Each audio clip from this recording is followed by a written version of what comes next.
Welcome to Norse Code, the number one podcast for your Minnesota Vikings. I'm your host and producer. My name is James Pagashnik. Thank you guys so much for listening. And at the other end of the tin cannon string, we have our analyst and co-host. You know him from numerous blogs and podcasts around the internet, most notably from the Wide Left Substack.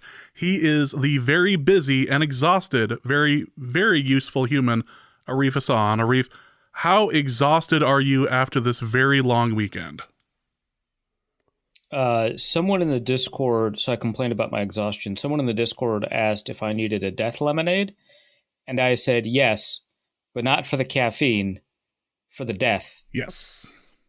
That's how exhausted I am. That's the level. It was NFL draft weekend, obviously, in case you weren't paying attention, and the consensus board was being used all over the place. And I imagine, and being referenced a lot in different media, as I was discovering through on Twitter, I kept seeing the at Arif Hassan NFL's consensus big board, and then like everyone comparing it. So I don't know if you've reached market saturation yet, but you're damn close. It's probably close to that. One issue is that when you have created a market for a product and then have dominated the market for a product, superior competitors will enter the space. I do think that there's a lot more value in my consensus board for what it attempts to accomplish than the ones that the other ones have published. And I wrote about it actually in a piece about why the consensus boards differ. The Athletics, one by Jack Lichtenstein called Jack Lich, and then the NFL Mock Draft Database. I think that my method, which assigns a value as opposed to averaging the ranks, and averages the values of this place, I think that that's a little bit better. It goes a little bit deeper than a lot of these consensus boards. But man, if you've been to Jack Lich's website, it is so pretty and usable and nice. Like it's just really good. So like I don't want to like that. It is really good. And a lot of people have been citing that one, which I don't have a problem with that or anything like that. It's just like it's kind of funny that like, oh, now that you've got this, a bunch of other people are like, oh, I could do this part better. I could do this part better. And the NFL mock draft databases, their consensus board is not designed to rank the players by perceived talent, but by perceived draft slot. So it tailors itself a lot differently, and it accomplishes a different goal. And then I talked to the one at The Athletic, and it kind of splits the difference between the way that I approach it and the way that Jack Lich approaches it in terms of the value. Read the story. I think it's great. But I will say the Jack Lich website is very interactable. It has consensus. I didn't realize he was doing it for this long or had acquired the data going this far back. But it goes back a number of years too. And one issue is that as I'm hopping from outlet to outlet, I don't have one place to store all of the consensus big boards. By the way, though, I do have all of the data. So if someone wants to have access to it, email me. I don't think I can legally publish it, but I can share it, which, you know, the distinction between the two, I'm sure is... Of course.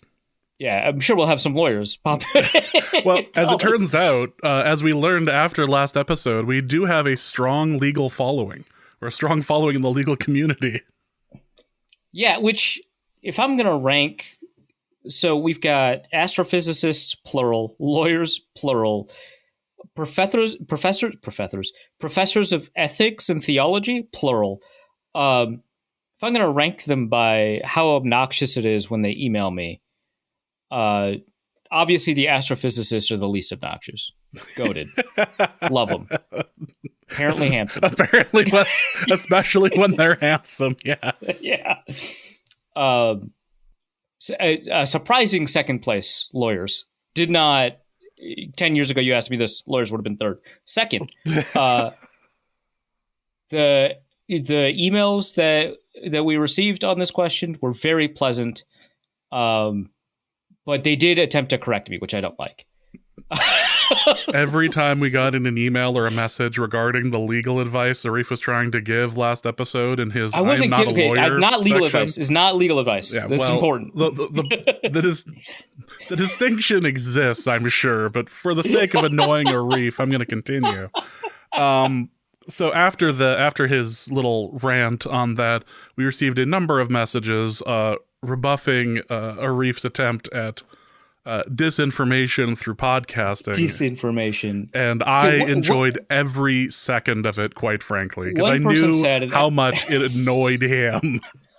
one person said, and I'm not going to share his name because I know lawyers are very particular about you attributing things to them without their consent. Like, it's very important to them. Now, a lawyer told you the last thing was accurate. Is a lawyer telling you this time that this is accurate?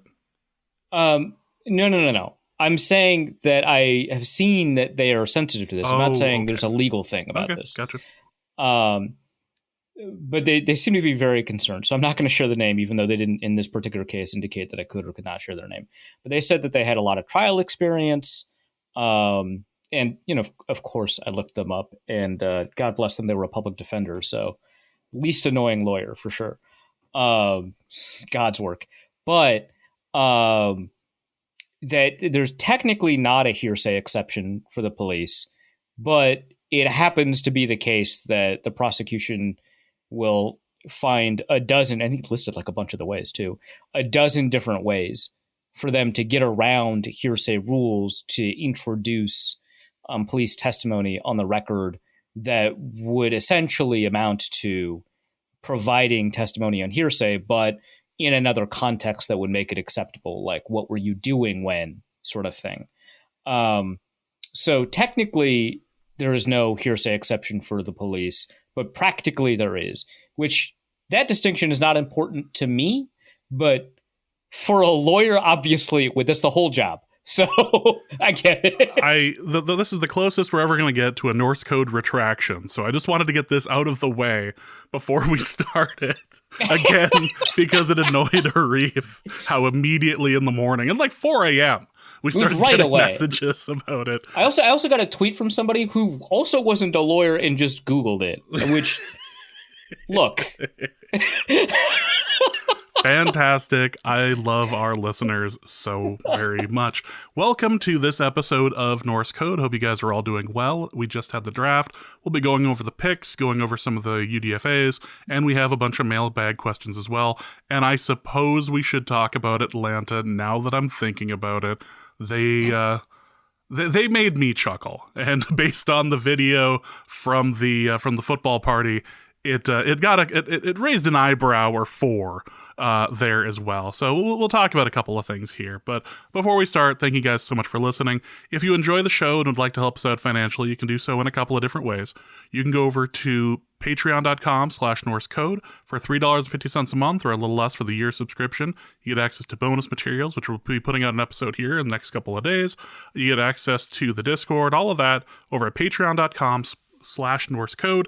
And a special thank you to Skip Newton, our newest Patreon subscriber. Thank you, Skip, so very much. You can also go to paypal.me/NorseCode as well for a one-time donation, or you can go over to norsecode.threadless.com for a number of different Norse Code related merchandise, including the Norse Code, Arif stickers, I suppose. Stickers and magnets, the Rage and Happy Wigglers are over there, over at norsecode.threadless.com. People are buying them, and I love seeing the little notification that we're earning like 75 cents a sticker or something like that. So they're so adorable. We do. How could you not buy them? Arif has bought 30. He's going to litter Uptown with them. It's going to be fantastic. So, norsecode.threadless.com. Get them before they are made illegal. All right, let's go to the draft picks. And actually, before we start, let's talk about the consensus board. You had just published a piece, either today or yesterday, about kind of overall how the board did. What do you feel, or how do you feel that the consensus board did, and how the teams did against the board this year? Yeah, well, so, I mean, the piece is primarily about how the teams did. I actually would be kind of curious to see how the consensus board did versus the top 100, which is like the contest that the Huddle Report runs. But yeah, and I've got a piece grading how teams did in the NFL draft. But primarily, most of the piece is dedicated to having a conversation about like how useful the draft grades from the consensus board are, whether or not they provide us with any information. And generally speaking, the answer is yes. And somebody responded with a really great tweet, was just like, the more I learn about analytics, the more it tells me that if analytics are telling you you're doing a good job, you're probably doing a good job. And if analytics tells you that you're doing a bad job, you're almost certainly doing a bad job, which I think really fantastic as a way of kind of summarizing it. And I think it was in response to something else, but the consensus board does a really great job of identifying reaches. It does an okay job at identifying steals. And this is something, so we've talked about it a little bit on the show and a little bit on Twitter, about steals versus reaches and how that's evaluated by the consensus board. So if you don't care about the difference between steals and reaches and you only take a look at who is better on substantial disagreements when it comes to a consensus board rank versus their NFL pick slot, who's better? And on substantial disagreements, the consensus board is slightly better than the NFL, which actually is a surprise to me because I hadn't isolated that before. Remember, like I think in a previous episode, that the NFL is better than the consensus board and almost every other big board out there. Well, it's better on the margins. It's substantially better when they kind of agree. So if the consensus board ranks somebody 14th and the NFL picks them 12th, the NFL is much more likely to be correct about that player. That to me is not that meaningful, but it happens so often, right, that the NFL has built this essentially the scoring advantage over years and years and pick after pick of data.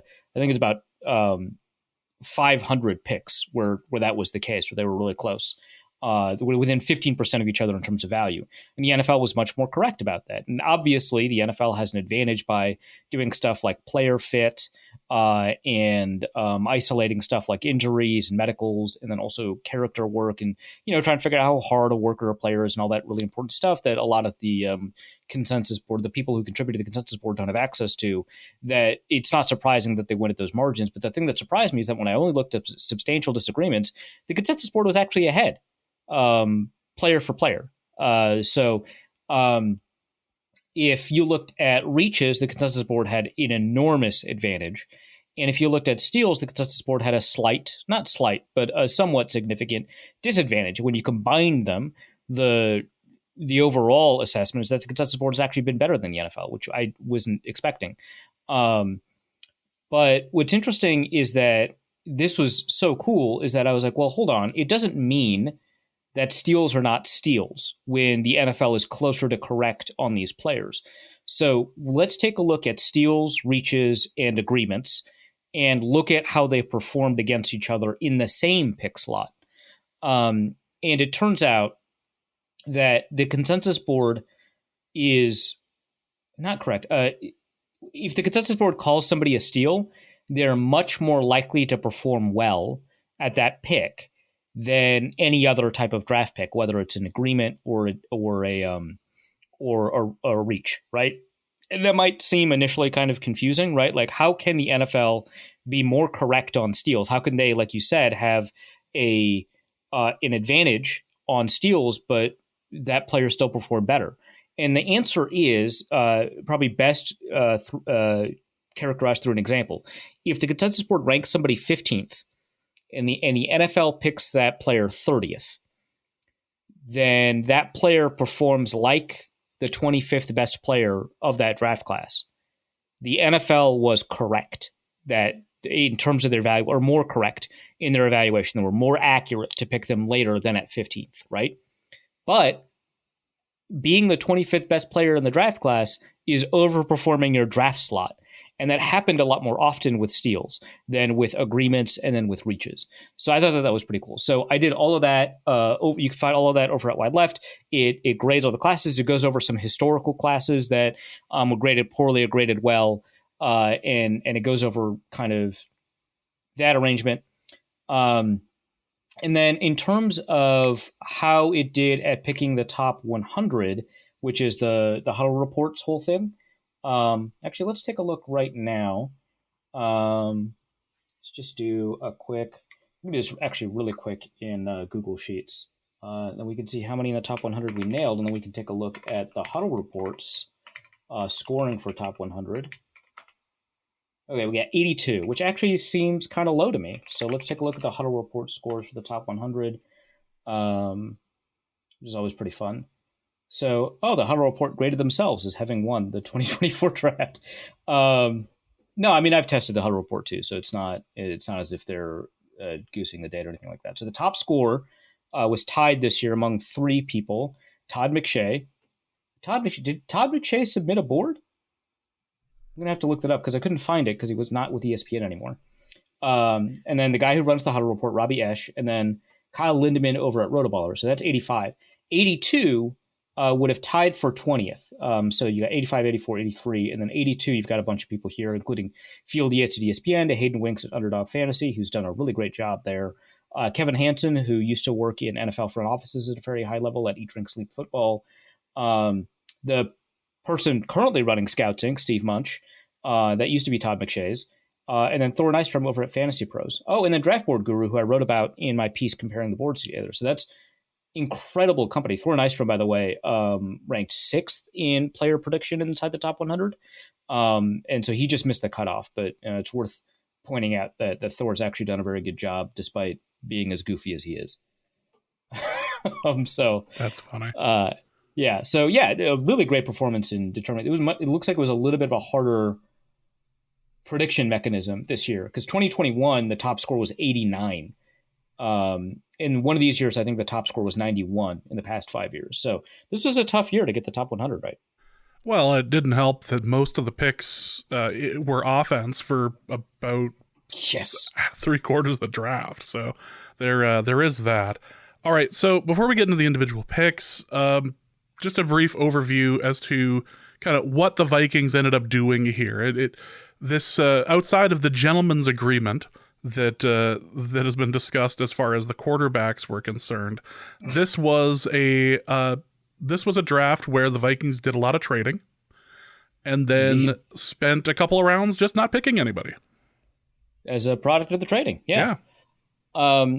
So I do want to separate out my opinion on the trades versus my opinion on the players, which I think are separate, right? I think that the Vikings trading up to 10 was fine. I don't think it was a massive steal or anything like that, but I don't think that they, bankrupted themselves doing it. I think by every board out there, it was a loss. Like I think by both analytics and trade charts, but you throw that out for a quarterback and you kind of have to feel your way through figuring out if it actually was an overpay. Because there are, you can trade up for a quarterback and overpay. The Vikings, in fact, think this. Otherwise, they would have traded up to number 3. Albert Breer reported that the Vikings, in their attempt to trade up to number 3, offered both their first-round picks this year, a first-round pick next year, and then some pick swaps to buy back some value. Because it sounded like the pick swaps would have helped the Vikings. So presumably something like trading their 4th-round picks this year, and that would improve the Vikings' 4th-round pick.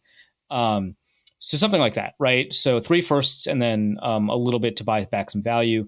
Evidently, that wasn't enough for New England. This was, according to Albert Breer, offered before the draft, I think. And then while New England was on the clock, the Vikings upped their offer. Maybe they got rid of the pick swaps. Maybe they threw in a future 3rd. I don't know. But they upped their offer and it wasn't enough. And clearly, the fact that the Patriots were taking calls would suggest to me that there was a price, right? That they would have moved off of that for. And the Vikings were not willing to meet that price, even if the Patriots didn't tell them what it was or whatever. I don't know. And so the Vikings thought that there was an element of overpay at play here. So it is possible, according to a team that will sacrifice a lot of value in a trade up, to trade up too much, right, for a quarterback. So they didn't want to do that. So then you have to figure out, okay, well, is this trade to 10th overall a loss for the Vikings when you kind of feel it out, because we don't have great trade charts for these quarterback trades. So we take a look at the trade with the Jets. Okay, I don't need the. So the deal involves sending picks 129 and 157, right? So that's a 4th-round pick and a 5th-round pick, if I'm doing my math correctly. And they got the 203rd pick back. So they move up one spot. I think that's fine to get your quarterback. It was presumably a defensive trade, right, to move up one spot. I know that we clowned on the Browns a couple of years ago for trading up with the Vikings twice, up one spot.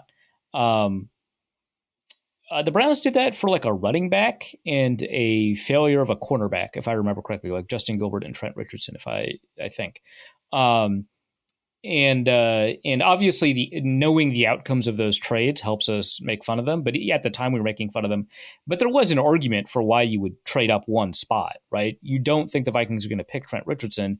They have Adrian Peterson, right? So, it's not that you're trying to compete with the Vikings, it's you're trying to compete with like 5 other teams that are attempting to get to that spot. So that's a defensive trade up, if that term ever makes sense or is possible. That's what the Vikings did here. They wanted to get out of the possibility that the Raiders or the Broncos or some other third secret team was going to trade up to that spot instead. And so that's what they did. And I'm fine with it. I think that's good. I'll talk about JJ McCarthy in a second. The Dallas Turner trade. So that's up from 23 to 17. Let's see if I can find a pick chart online, because there's got to be a ton of people sharing the Dallas Turner trade. But that's the one that I criticized a lot because I thought, the Vikings gave up. It's like the first result when you search Twitter. That's great. Twitter search actually worked. And the problem here is that there's a compounding error. So on the Minnesota Football Party, someone asked us, if the Vikings don't trade up to 3 using their 23rd overall pick, does that implicate their trade up to 23? And at the time, we all said that would have been disastrous, right? That the Vikings didn't do that. If you had also said, hey, they would eventually get JJ McCarthy or whoever they wanted, I think we still would have said that the trade up to 23 and sacrificing a lot of value along the way, depending on how you define your discount rates, because I think Tyler Forness found over at Wide Left that if you use a 55% future discount rate, which is, for people unfamiliar, the discount rate is how much do you value future picks less? And historically in the NFL, it's about 55%, which is what a lot of these calculators use. Analytics people tend to bring that down to 10% or 20%. And I think that's based off of their research. I don't think that they're just like, hey, let's make trade ups even worse, right? I think that they found that a 20% discount rate tends to be closer to attempting to figure out the best way to maximize your value in winning games. So with that in mind, the Vikings ended up losing quite a bit by the player value charts and losing a fair amount by the normal charts, by the Jimmy Johnson and the Rich Hill charts.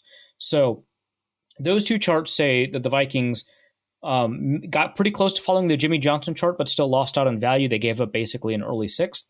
The Rich Hill historical trade chart, which I think is the chart we should be primarily using when we're looking at market price, say the Vikings gave up a mid 4th. That's a lot to me, to go up from 23 to 17. And then the player value chart said the Vikings basically gave up a 2nd-round pick. The Chase Stewart one that's based off of approximate value says late 2nd. The over-the-clock one that's based off of second contracts that players sign says an early 2nd. And then the other two, the PFF and the Baldwin one, say a mid 2nd. So that's pretty bad. They gave up pick 167. They gave up a 3rd-round pick next year and a 4th-round pick next year. But you also have to consider that like they gave up a lot of value to get up to 23. And so the cumulative value that they gave up, if you use a 20% discount rate, and that's important, to get up to 23 and then to get up to 17 is about the 5th overall pick. Now, mind you, when they're at 23, they can't take that back. So we can evaluate these processes independently, but I think that gives us some context for what the Vikings were attempting to do. They overpaid at 23. Everyone acknowledges it. We're all kind of comfortable with it because they think they can get a quarterback. Now, they miscalculated, and that's on them. Their job is to calculate that correctly and to read the market correctly.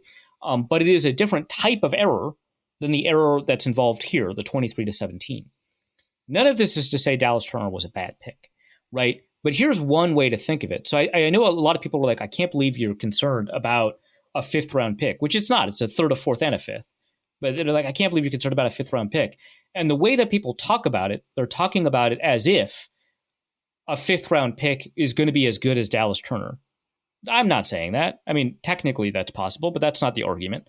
I'm saying that a 1st-round pick and a 3rd-round pick and a 4th-round pick and a 5th-round pick would be better than Dallas Turner. And again, I think Dallas Turner is a fantastic player. I think a lot of scouts ranked him, and by scouts, I mean NFL scouts, not draft analysts. A lot of scouts ranked him as the top edge rusher in the class, period. Like, you take a look at the Bob McGinn rankings, you take a look at the scouts that ESPN talked to, that Bruce Feldman over at The Athletic talked to, all of them, collectively anyway, in each of the three outlets, ranked Dallas Turner as the top edge rusher. And based off of what I've seen and the scouting reports that I've read, there's no reason to disagree with that. But if the Vikings didn't do that, let's presume that somebody else would have picked Dallas Turner at 17, so we don't have to do a really complicated exercise here. So the Vikings miss out on an edge rusher, right? Because by the time you get to pick 23, Laiatu Latu's off the board. Obviously, Dallas Turner's off the board. And then Chop Robinson is off the board, and Jared Verse is off the board, right? Because the Rams grab Jared Verse, the Dolphins grab Chop Robinson, I believe, at 21. At 23, you have available to you Terrion Arnold, who the Lions pick at 24, who, in my eyes, was the top cornerback in the draft, right? It was like him and Quinyon Mitchell. I love Terrion Arnold. I think he's a fantastic player. So it's, would you rather have Dallas Turner than Terrion Arnold? Personally, I might rather have Terrion Arnold, but I think that the bulk of analysis would suggest you'd rather have Dallas Turner. Okay, fine. So this is basically, by consensus, the 9th-ranked player versus the 12th-ranked player. Okay. Do you think that the difference between those two players, the 9th-ranked player and the 12th-ranked player, is worth a 3rd-round pick, a 4th-round pick, and a 5th-round pick? And I think the answer to that is pretty clearly no. Again, when we know how these players will end up performing, it could be that Dallas Turner becomes a perennial All-Pro and Terrion Arnold gets cut within 3 years, and it's going to seem stupid. But the point is that we don't know the answer to that right now, nor do the Vikings, nor does the NFL, right? And so given the probabilities that these players will succeed, and given what we know now, which would you rather have? And I think that if you take a look at, what, let's say a future, so a future 3rd-round pick, let's say it's like in the middle of the 3rd round. So the Vikings gave up the possibility of a future Jermaine Burton, Christian Haynes, Tip Ryman, Blake Corum, Roman Wilson, and then Zach Zinter and Dominic Pooney. This is not me picking and choosing my favorites from the 3rd round. This is me looking at the draft, looking at the middle of the 3rd round, and then naming the next 6 players or so. That's great. Okay, so you could have Dallas Turner, or you could have Terrion Arnold and Christian Haynes, right? Pick your favorite. And middle of the 4th round, Devontae Walker, Javon Foster, Eric All, Jordan Jefferson, Tanner Bortolini, Tyrese Knight, Mason McCormick, Jalen Wright, AJ Barner. Okay, so you could have that and Devontae Walker. So you could have Terrion Arnold, Christian Haynes, Devontae Walker, and then in the 5th, instead of picking the scrub that the Jaguars picked, Kylan Robinson, you could have picked Katana Oladipo, Bub Means, Jordan Travis, Trevor Keegan, Isaiah Davis, Kalen Carson, or Quantez Stiggers, who I wanted. I liked him a lot, and that would have been a reach if you'd picked him. But I think that the CFL Rookie of the Year who hadn't played football for 3 years is like a super interesting prospect. So you could have had Katana Oladipo and Christian Haynes and Terrion Arnold and one of the other guys I named from the 4th round, Devontae Walker. You get all of those guys, or Dallas Turner. And I think most people, and again, it's not specifically those guys, 2 of those picks are future picks. So you could have had Christian Haynes next year, you could have had Devontae Walker next year, or whatever. All of those guys, I think that's better than Dallas Turner. And that's what that's like, people are like, oh, these nerds are doing math. And it's like, well, the math is picks, and the picks are players, and these are the players. So I don't know. And there's this conversation about how teams with that are closer to winning now, or that have more complete team, are going to get less value from trading down. And I think that's true. I think that's fair. That's like one of the nuances of the trade down conversation that we don't really talk about a ton. I don't think the Vikings are that. And the way people responded to me is that the Vikings just don't have that much like roster room, which is nuts, because heading into this draft, I think a bunch of us were like, that defense is so thin. It's paper thin. There's virtually nobody on that defense that you're comfortable with. What Brian Flores did last year was a modern miracle of coaching. And we all kind of agreed. And then suddenly, when they don't have the ability to add young players to that defense, now we don't agree. The Vikings had, I believe, the largest, I think they were tied with 3 other teams, the largest undrafted free agency class. So obviously they had room on their roster, right? And I'm not saying that like we should, like if they signed 17 undrafted free agents, that suggests that the team is thin, but there's clearly roster space at the very least. But also like take a look at that defensive tackle group and tell me that they don't need more players, right? Take a look at the fact that they just don't have a left guard. They just don't have one. I feel like that, like you could have added some players that could compete for that spot next to Blake Brandel, right? And whoever you sign, like maybe re-sign Dalton Reisner, right? But you just don't have a player there, period, right? So you could add defensive tackles, you could add a left guard. I think the cornerback room is a huge problem. I think when the Vikings signed Shaq Griffin for basically nothing, that didn't solve anything. It's nice. I think that's a good dart to throw, right? But you've got Byron Murphy, and then you've got a lot of young guys that you're just going to hope develop. You're not always going to be right about that. Caleb Evans, I've really liked his career trajectory, especially for a 4th-round pick, but that doesn't mean he should start. Mekhi Blackmon, I don't know. I don't think he should be given the starting job, right? Are we just going to assume that Andrew Booth is suddenly good to go? Or Shaq Griffin? I don't know. So there's like a lot of and there's no linebackers. It's Ivan Pace who does the one job, right? And I feel like it would be ridiculous to say that the Vikings couldn't add players in the 3rd or 4th or 5th round that would be difference makers. And historically, they've done that. I think people look at this and they say, hey, you know, this like these 4th round, what's a 5th round pick? It doesn't matter. And it's like some of the Vikings' best seasons have been driven by 4th, 5th rounders, right? Like your Jarius Wrights. And it doesn't even have to be Stephon Diggs.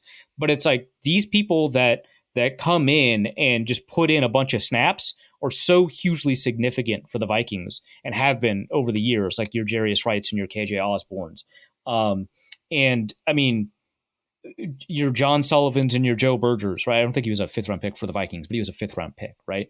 I think it's kind of nuts to say the Vikings didn't get anything from Olabisi Johnson. Yeah, man, he's not a starting quality receiver. And he's probably not even the 4th best receiver had he not been injured, right? But the Vikings got a ton of value out of him as a 7th round pick. And I think that the Vikings would have been way worse off if they didn't have him. So I think it's weird to say that, like, yeah, you don't need special teamers. Like, yeah, you do.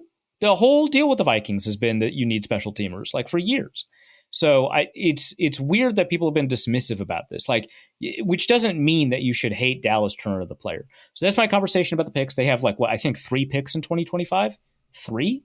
That's what it is at the moment. Yeah. And they'll get a compensatory or 2, yeah. Right? That does impact the conversation, but like you could have the compensatories and then also 2 other picks, right? Like it's bet like they might have 5 or they could have 7. Yeah, 7 sounds even better than 5 to me. It's silly to say that it's not. Let's get into the picks themselves. I have a theory that we'll discuss later as to what exactly was going on there. But let's get into the actual draft picks themselves. And 1st round, 10th overall, it was J.J. McCarthy, quarterback from Michigan. There was the discussion if it was going to be McCarthy, it was going to be somebody else, and they ended up pulling the trigger on McCarthy. Yeah, he's a prospect that I've criticized a fair amount. I don't mind the pick at all, despite all of that criticism, and I think part of it is because the context of the criticism often comes in the form of where people are valuing him. So I put him well ahead of Michael Penix and Bo Nix by the time the draft started. At the Combine, I thought he was ahead of Michael Penix and Bo Nix, but I thought early 2nd round, late 1st round, and then Penix and Nix are 2nd rounders to me. Early to middle, probably early just because of the quarterback tax. But that's kind of where I valued them, right? And I think going through the process of having conversations with the people who know football better, watching videos from people like, JT O'Sullivan, seeing kind of what scouts were saying and rewatching some stuff with that context in mind, I was like, yeah, okay. Like, he is a first rounder. Fine. And as soon as you say somebody is a first rounder, you're probably comfortable picking that guy at 10, right? Not at 3. And that's where a lot of the criticism came from. But, 10, 12, 15, fine. But the consensus board ranked him as the 22nd best player, I think. Picking that guy 10 if he's a quarterback is fine to me. Picking that guy 10 if he's not fine with me, right? Okay, well, let's talk about the player. So, first of all, his off-field is, like, meticulous. It's like, according to people. Like, I can't speak from personal experience. But you hear what NFL personnel are saying, and not necessarily the Vikings, but you take a look at what NFL personnel have said to ESPN, to Bruce Feldman, to Bob McGinn, who I think, a lot of the stuff that he prints from anonymous scouts, I don't think is fair. But here, I think there's something meaningful here that very few scouts were, in fact, no scouts were willing to badmouth his off-field. I mean, it's incredible stuff. One scout suggested that, I think it was a Bob McGinn guy, like the 5th of 6 scouts he quoted, said something like, yeah, he's super into this meditation stuff. And then also Michigan last year posted something on social media about mental health, and he talked about his depression. And the scout said something like, that's not going to fly in the NFL. Do you think NFL fans are going to let him get away with it? I don't know what that means. But also, if you play in the Michigan-Ohio State rivalry, that's it. like those stadiums are literally larger, right? Like, that's like a weird criticism. Like, Michigan, I believe, has the largest sports stadium in North America. And it might be Mexico City. I don't know. But it's 100,000 people. And it's packed, right? Ohio State's not that far behind. Like, if he can meditate at the goalpost at Ohio State and be cool, then I don't think an NFL, like, there's very few times where I'm going to be like, no, the college lights are actually brighter than NFL lights, and people are weird about this. I don't actually think that most of the time, but I think in the context of this particular criticism, it's like, whatever, right? College fans are crazy. I think he's probably received a fair amount of heckling. There's like nothing. Just a few in that rivalry between Michigan and Ohio State, or Michigan and Michigan State. He's probably heard a few things. Yeah, like, I don't think that Packers fans can do more than Ohio State fans have already tried to do. Don, we're looking in your general direction. Yeah, so that's fine. So off-field is meticulous. And by that I mean, like, he is well regarded as this incredible leader. He brings people together. He's very focused on his goals, which is the thing when I tweeted out the Vikings getting another Kirk Cousins. He asked people not to show up to have fun, but to win. Which, if it works, it works. It just sounds dorky to me, but dorky things work, right? That's like the whole deal with this podcast, anyway. It's like the way that people seem to respond to him is really significant. And I don't think that's a zero part of the evaluation, but I do think you can overrate that part of the evaluation. Who's not like that? Aaron Rodgers. You know who's not like that? Tom Brady. I don't think Drew Brees is like that either. Peyton Manning is kind of not like that. Certainly they all work hard, but like, Peyton Manning does seem to lead through the use of that work. But like, I don't think that they magnetically attract players the way that people are describing happens with the JJ McCarthy or like with the Josh Allen, right? I mean, it's like, these are not the only players that happens. Early in Stafford's career, it seemed like that's how people talked about Matthew Stafford, which is great. But it was also true of like Jameis Winston, right? Like, which now that you watch the videos, you're like, that can't have possibly been true. But no, that's how people talked about him. I remember his senior season, or the last 2 seasons he had. He was unflappable. Yeah, people thought this guy was magic, which also, people thought he was point shaving because of how bad the first half. Not relevant, but and between that and the suspensions for just doing dumb stuff, but like on the field, he was fine. Right, yeah. And I don't want to speak to his character, which I think fair. There's a lot of concerns there, but I do think genuinely he's probably a bad person. But that's not how he comes across to players, right? And when you're talking about this sort of thing, that's the thing that matters for an NFL evaluation, unfortunately. So, so it's not dispositive, right? There are players that don't succeed in the NFL that carry this. Tim Tebow's the world's best example of that. But and then there are players that succeed without it, but there has to be like some, it is a benefit, right? On the field. So my read of McCarthy, based off of the stuff that I've watched, based off of the way people talk about him, based off of the charting that I've looked at and the advanced data, is that he's a really interesting case study because he didn't throw the ball much at Michigan. That's kind of the first takeaway that you get, right? Is that like, oh, he didn't throw the ball much. They didn't rely on him, whatever, right? And that conversation's been done to death. I know that some people are really annoyed by that because it feels like box score scouting, which I contend it's not really, because it's more trying to read into what the box score is suggesting, which I think is a little bit different than he threw for so many yards. And that's what this means. But I think that if you're the top quarterback or one of the top quarterbacks in the draft, and your team doesn't think that it's that important that you throw the ball, I think that means something. But once you get past that, right, once you look at gotta have it situations, the 2 minutes against Alabama, all the third and longs, you take a look at how he does there. Then you can start to be pretty excited about the guy. I mean, I thought he did really well is underselling it. I think he did phenomenally against Alabama in those situations. Statistically, he's done really well on third and long. I think when you physically look at the third and longs, it's all right. It's much, much better than the average for a drafted quarterback. So that's great. His accuracy percentage is number one and number two on third down, especially when you get rid of Bo Nix, who doesn't throw past the sticks on third down. When you look at throws past the sticks on third down, it's number one or two with Jaden Daniels. When you look at his PFF grade on third down, it's number one or two. I think it's number one. And okay, fantastic. And so then I think you head into this other direction where you take a look at why NFL teams like him. And once you only look at plays where he's the active participant, either as a runner, a scrambler, or a thrower, right? And you only look at those cut-ups, right? Then I think you can move a little bit too far in the opposite direction, which is what I wrote in my piece about JJ McCarthy, what we can learn about him, because he's extremely good at stuff that historically doesn't translate.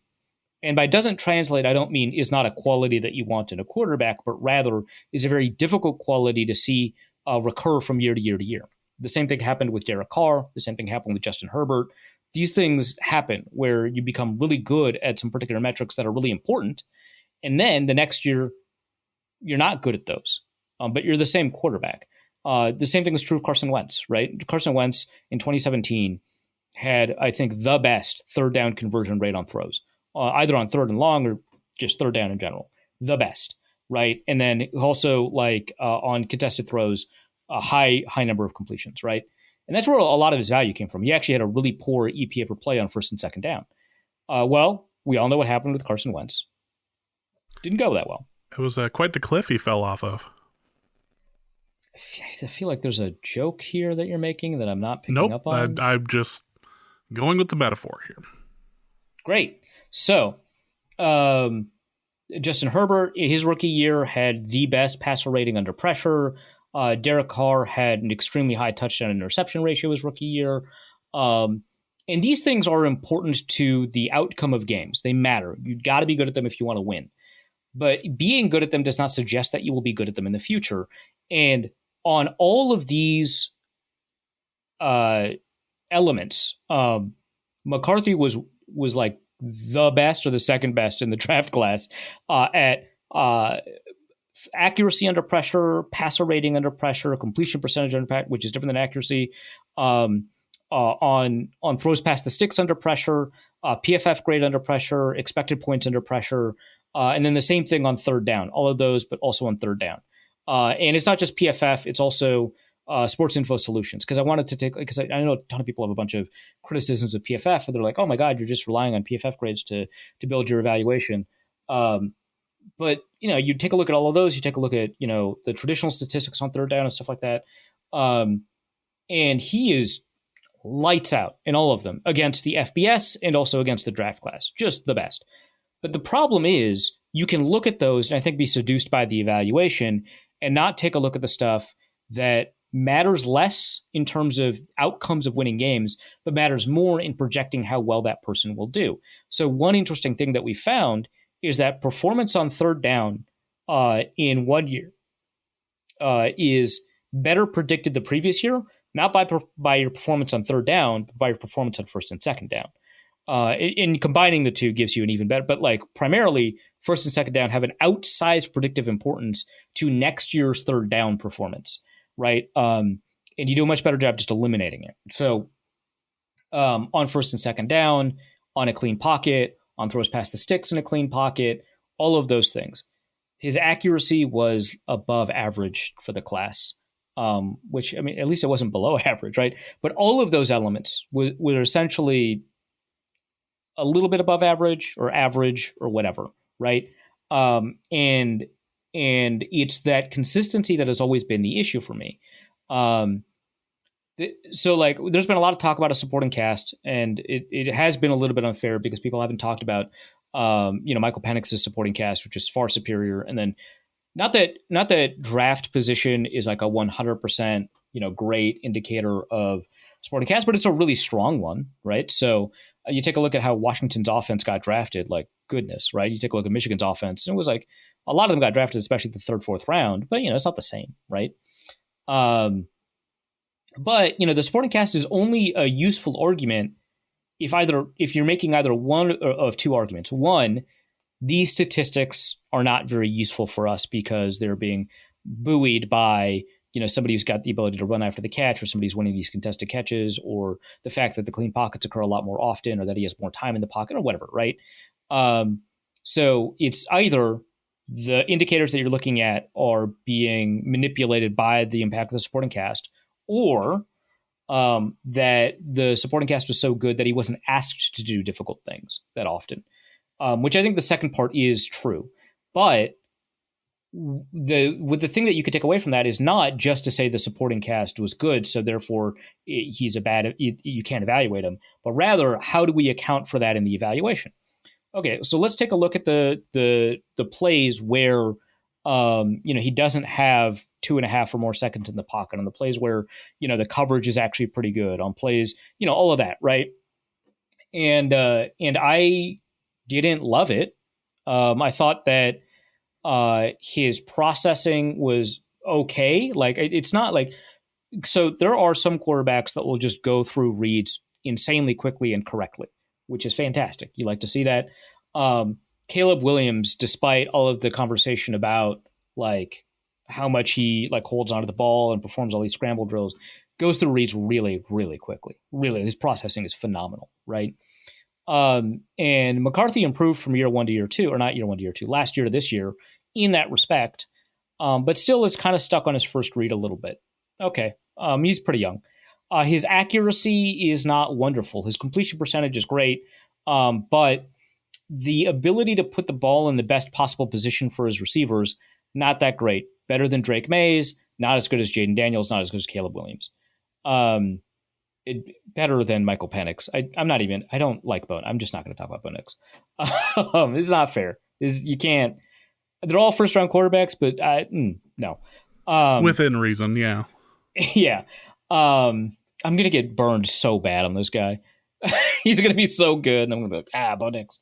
But like, he's throwing to the wrong shoulder, or he's not on the same page of his teammates, or he's throwing it into the ground, like it happened to a surprising amount, into the ground in front of his teammates, or whatever. Like the ball placement's not there to maximize the possibility of a catch, to improve the catch percentage. Now, mind you, who's the Chargers pick, 225?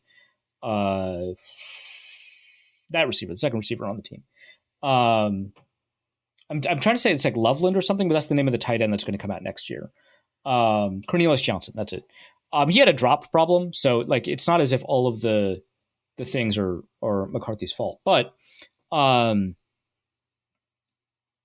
when like there's a lot of instances where the receiver is actually making him correct, and I know that Luke disagrees with me on that. But I do think that there is something to be said here about how he is not elevating the supporting cast. The supporting cast is elevating him, but it can look pretty bad at times because sometimes they're falling down in routes. Sometimes, one of them has a drop problem. One of the tight ends is a blocking tight end, right? But his accuracy isn't there. And so to maximize yards after the catch, these receivers are doing a little bit more. So that's my issue. The fact that he is a 21-year-old athlete that's improved every year, that in ways that are helpful, right? Like in ways that it's not necessarily arm strength related, but like the ability to process reads quicker than before, the ability to move to your second or third read. The fact that so performance under pressure statistically is not helpful, but I think literally just looking at a quarterback's response to pressure is, if that quarterback is kind of a coward under pressure, it's not going to work out. The only guy that I think that I looked at in college that seemed to actually genuinely just scared of pressure, as opposed to somebody who's trying to escape pressure because it's the best possible move, that worked out was probably Jimmy Garoppolo. I really hated the way that he responded to pressure. But it worked out. So, but most guys, that's almost a knockout factor. It's almost like I just can't with that guy. And McCarthy is the 100% opposite of that. He rules at this. He's so good at stepping up into the pocket or understanding that contact is about to arrive and throwing through it. And it's actually a very Kirk Cousins approach, except Cousins would invite pressure by holding it on a little longer, which I don't know, maybe McCarthy will do that in this particular system. I don't know, but they're both insanely tough and insanely capable of dealing with pressure from a psychological standpoint. They don't get rattled. They don't panic. They just go. Now, he does accelerate his throws sometimes, and that was a little bit of an earlier issue than it was a more recent issue against pressure, but I don't think that's panic. I think that that's just misjudging what's in front of you, and that seems to have been resolved. I think that does translate as a trait, even if statistically it doesn't. That's great. That's good that he's got that. That he keeps his eyes up when he's scrambling, not something that Jaden Daniels does. That's really good. Drake May and Caleb Williams both do that too, but I like that JJ McCarthy does it. And again, as a younger player, there's a lot available to you. The arm strength thing is a really curious one. So he only throws at one speed, which is not characteristic of quarterbacks that we tend to think of as game managers, which maybe it's not fair to call him a game manager because of his performance in gotta have it situations. But, we don't tend to think of these quarterbacks as one speed, but that was a consistent issue that was identified by the scouts that I quote in that piece. And that it's always kind of a rope, and it's never to try and throw a catchable ball, never to create a trajectory that helps, never to use touch on an intermediate pass over a linebacker. It's always kind of like a frozen rope. So that's an arm talent question, the ability to kind of change your arm slot when you're throwing around defenders, change your touch or the speed of the throw when you need to, and all that. That's been an issue in games. It was kind of an issue at the NFL Combine when he was throwing there. And then there's the arm strength question. So I don't love the miles per hour thing. And I already didn't love it before McCarthy blew up at the miles per hour thing. Great, good for him, 60 whatever miles per hour. A couple of reasons. One, they have changed the way they measured it. And so we actually don't have a good history of data on this one. I don't think people have ever talked about this. It used to be a radar gun at the Combine where you would just on any throw, on a couple of throws, and you take, some average of measurements or the best two or whatever. I don't know how they did it, but they took a radar gun on the normal throwing drills, and that's how they measured it. And they used that radar gun. And at some point in the last 2-3 years, they started throwing at a pad. Now, that is probably more accurate in terms of what the actual miles per hour of that ball are, but I think it's less accurate in terms of what we get out of it. Because now, instead of players throwing naturally, they're trying to throw as hard as they possibly can at this pad because it is the arm strength test. And so you get unnatural or abnormal movements that are not representative of what they do in a game setting in these throws. And some guys that are known to have a big arm, like Joe Milton, will demolish it. And he did. Great. And some guys will surprise you, like JJ McCarthy did. Now, I think that because people have a perception of him being like an Alex Smith type quarterback or whatever, that which is, again, not super fair, but the perception of him being a game manager, they just assumed he didn't have arm strength. And of course, he has the second highest, I think, throwing velocity on that drill. But when he throws in games, in order to generate that kind of strength, it's very involved. It's laborious. His whole body has to get into the throw. And for the same throw, Joe Milton will just flick his wrist. It's so smooth and natural. It doesn't look strenuous at all. And the issue there is that Milton has a lot more. He doesn't use it. He's a bad quarterback. But Milton has a lot more control theoretically in that scenario than McCarthy has. And you can see this with a strong-armed quarterback like Michael Penix, who also doesn't have a good throwing motion, but has a lot more control over full arm strength balls, which is why J.J. McCarthy has a deep ball throwing accuracy issue. Caleb Williams, Drake May, both of them have relatively strong arms. May is so natural, despite having bad footwork, just genuinely bad footwork, at driving the ball, that he's got a little bit more control. And when you improve his footwork, the accuracy is going to materialize in, I think, a lot better of a way. There's, I think, less room to improve for McCarthy in terms of his footwork and a lot less to untap in terms of total arm strength on these throws. So I think like the way that we've talked about a lot of these quarterbacks has been kind of screwed up, and some of that is me, right? So that's my fault. But I think that there's a lot of interesting nuanced conversations you can have here. When you take a look at the charting and you see what like Clausen did and Solak did in terms of evaluating plus accuracy or pinpoint accuracy, whatever they want to call it, there's an issue there that can be improved with better footwork and better coaching. I assume it's related to the issue of him not being able to throw left, just something that Nate Tice noticed, something that the charters have noticed. That is probably a footwork thing. It's probably him not opening his hip up correctly on throws to the left. And for most quarterbacks, it's probably fixable. Obviously, notably for Mitch Trubisky, it wasn't, or for Rick Byrer, who's a kind of the more historical example of that. But yeah, I mean, that's something they got to work on. All right, so that's a lot, but that was the primary pick. So I'm probably going to go through the other ones a little bit faster. Yeah, J.J. McCarthy is the one that people are listening to the show for. So you got your meat and potatoes here. That is, those are the thoughts. Yeah. I think the pick is fine. I think that there's a lot of work to be done. I do understand the appeal, and I'm glad they didn't pick him at 3. There we go. Okay, Dallas Turner. Yeah, let's talk about first round, 17th overall, as we discussed. This was a trade up that they ended up making. Dallas Turner, edge, Alabama. Some say the best defensive player in the draft, but one of the first ones picked because there was such a run on offensive players to start the draft. It absolutely wild. It was like 12 picks in a row or something like Remarkable. that. Remarkable. Every defensive player was just sitting there just gobsmacked. Yeah. And actually, so this is an interesting point that Seth Byrne, who has his own WordPress site and has been involved in the NFL gambling space for quite a while, whose insights I've appreciated, even though it's like a WordPress site. Not a lot of people visit it. I encourage you to visit it, especially if you're interested in analytics or gambling. But Seth Byrne made a really interesting point in my mentions either today or yesterday about how the positional valuation has changed, right? Okay, I said 12. It is 14 picks that went before defensive player.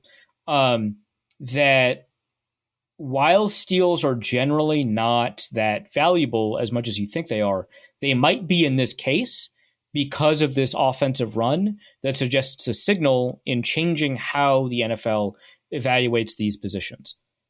I think that's a fair argument. So there might actually be a genuine steal here, not just against the consensus board, which of course it is, but also kind of just generally for the things that we normally account for when we are cautious about steals may not be in play here. So that's something to think about. So he was the second edge defender off the board after Laiatu Latu. Or no, was he? Yeah. He's the second edge defender off the board, but the first one ranked by the consensus. That was confusing to me because I saw the position rank thing. But a lot of people considered him the best defensive player in the draft. I believe my numbers say the same thing because all the numbers also suggest that the offense was significantly over indexed here. But if you take a look at the anonymous, which again, I'm going to write a piece the same way I did for J.J. McCarthy.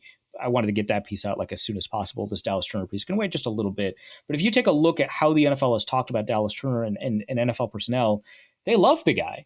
So he is explosive. I think Dane Brugler's scouting, it's like a very classic, like the way scouts talk scouting report. It's like the very first sentence of the strength section. I got to find it. It was so funny to me. There's so many Alabama players that reference Dallas Turner.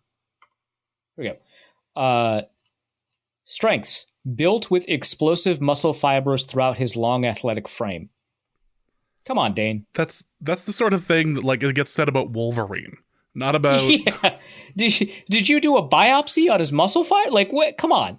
I love Dane. He's maybe the best, right? Especially now that we don't have Mayock doing stuff for us anymore. Yeah, terms, he's just going in and doing the explanation that you'd get from one of the doctors in the Fifth Element movie. Yeah, right. But it was just like, what's going on here? But in the way that you could write this, like if I were to edit this, I'm not a very good editor, but I can edit, is explosive throughout his frame, which I think there is value to say that every element of his movement pattern displays explosiveness, right? I think there's value in saying it like that. Throughout his frame is an important element of the sentence, but explosive muscle fibers throughout his long athletic, just come on. Okay, so this is a guy like reading the scouting reports and watching a little. I haven't watched a ton, right? But watching a little bit of it and reading the scouting reports, it does remind me of Everson Griffin in a way. Now, Griffin was much bigger and taller, right? So Griffin's like 270. I think he was 6'5", I want to say. But the things that stand out about Griffin are kind of the things that stand out about Dallas Turner. Now, I don't think they have the same moveset, so I don't think anyone else is probably coming up with that comp. I'll be curious to go through the comps. Actually, I mean, PFF always does comps, right? No, Thor Nystrom always does comps. Let's see what is Everson Griffin, by the way, 6'3". Oh, okay, perfect. Well, he was still 270. Yes. But yeah, so because this guy measured in at 6'2" and 3/4 at the combine, suddenly gained a couple of eighths of an inches at the pro day, 6'3" at the pro day. But we'll take the combine height. But if we take a look at Dallas Turner, who was his edge 3, by the way, his comp was Nolan Smith. Oh, that's too bad. That's really light. I don't know if I like that. He does have to come up with 500 unique comps, so I'm going to cut him some slack. Like you go late in the draft, and he's got like comps to Ego Ferguson and fullback Brad Muster and offensive tackle Stone Forsyth. Like, okay, we're getting pretty deep into this well here. But yeah, the reason I think that he's like Everson Griffin is a couple of things. One, and I wish we had a 3-cone time for him. One is snap timing is an issue for both. They're both very aggressive coming off the snap, and they do guess a little bit, and that can cause some offsides penalties. It's very Everson Griffin-esque. Now, Griffin was like very good at the spin move, and then eventually the reverse spin move, which ruled. But I think the setup execution element of Griffin's game, which is not as good as, like, say, Jared Allen's setup execution, or probably as good as Danielle Hunter's, but it was still very good, is evident here in the way that Dallas Turner plays, where he's got a couple of moves that he likes to work with, maybe a little bit of a wider move set, a couple of moves that he likes to work, like a stab club and a ghost move, and then he works off of those moves later in the game in ways that are, you know, like savvy and exciting for a player with as much athleticism as he has. A surprising amount of play strength given his size, and I think Griffin is the same way. There's a lot of play strength there. Both, I think, Griffin and Turner have been scouted as people that don't have great run defense. Now, I forget who said it on the football party. I think it was Ron mentioned that run defense was an issue for him, and I was kind of surprised because, you know, he's got these really high tackle for loss numbers, and I was like, well, it seems like he does all these things pretty well in the run game. Now, he might not be good at setting the edge, and then Luke was like, I think he is good at setting the edge, which is like, okay, great, fantastic. Reading the scouting report and having watched just a little bit of it, yeah, I think Luke's right, which I hate that sentence, but here we are. It's all right. Nobody listens to the show anyway. It's not going to get back to him. Yeah, it's fine. But yeah, it does seem like he's pretty good at setting the edge and meeting power with power and maintaining his position in the gap. And then he also just does generate a lot of tackles for, he led the team in tackles for loss, Alabama, right? And I think that there's something there. I mean, I guess he does have a somewhat high rate of missed tackles. On the defensive line or at edge rusher, if you include them as defensive linemen, I don't care about that. Like, I care, I guess, if it results in no sacks. Like, if you can't finish in a real way against the quarterback, that doesn't seem to be an issue here. But, like, missed tackles for defensive linemen result in tackles for linebackers. It's, like, really rare that a missed tackle defensive lineman results in a broken, like, 30-yard play like it would for, like, a safety. So, like, it's not a huge issue. Obviously, you'd want him to make the tackles. But, like, that's not like a significant problem. So he's a super athlete. So the reason that Everson Griffin came up is because you've got this approach to the snap, this approach to setup execution, an extremely high motor, right? Like so both on and off the field, this guy is lauded for his work ethic, for doing the little things, being detailed, welcoming hard coaching, which Everson Griffin did welcome hard coaching, and also like very much needed it. But also had a really high motor on the field, a crazy high motor, a disturbingly high motor on the field, right? And it seems like Dallas Turner is much the same way. And one thing I wanted to look at was his statistical profile. I pulled it up and then I got distracted by kickers because, of course, I mean, any member of Norse Code is going to be distracted by kickers. That is how that works. Yeah. But I got a statistical profile up somewhere. Dallas Turner? No. Okay. I'll just pull it up again. It doesn't matter. But what I saw there was also very encouraging to me. So obviously the workouts are great. So that's the third thing that made me think that actually this Griffin comp might work, is that he ran a 4.46 at 247 pounds, which I believe, what's his name? The guy who has the Gary Kubiak avatar on Twitter, Perpy, Treeman, whatever. Do you know what I'm talking about? Forrester? Yeah, Forrester. That's it.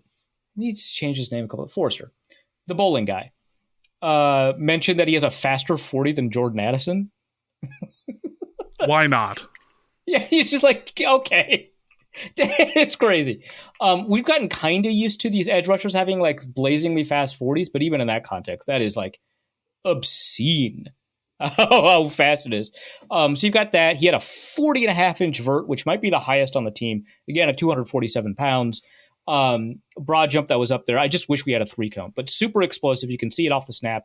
Now, I did ask somebody who has access to GPS data if they could give me the get off time, which I know is being used by teams now and occasionally used by Next Gen Stats when they talk about from when the rusher starts to when they cross like a predetermined distance on a pass rush. And those get off times actually are super cool and actually relatively like quite predictive in terms of your production. And they said that they had it and that they couldn't give it to me, which is very upsetting. Like, just tell me you don't have it, man.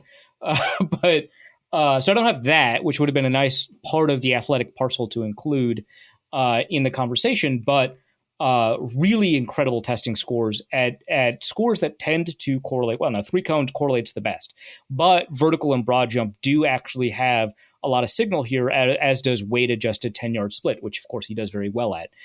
In terms of his production metrics, blew essentially across the board as a pass rusher. So in terms of the stable ones, pretty good PFF pass rush grade, but importantly, an even better pass rush grade on true pass rushes. So we get rid of screens, we get rid of play action, we get rid of like weird trick plays like reverses and stuff like that. It's a normal drop back pass on either under center or shotgun. So even higher there, 87th percentile in the NFL. Pass rush grade on just without play action, 89th percentile in the NFL.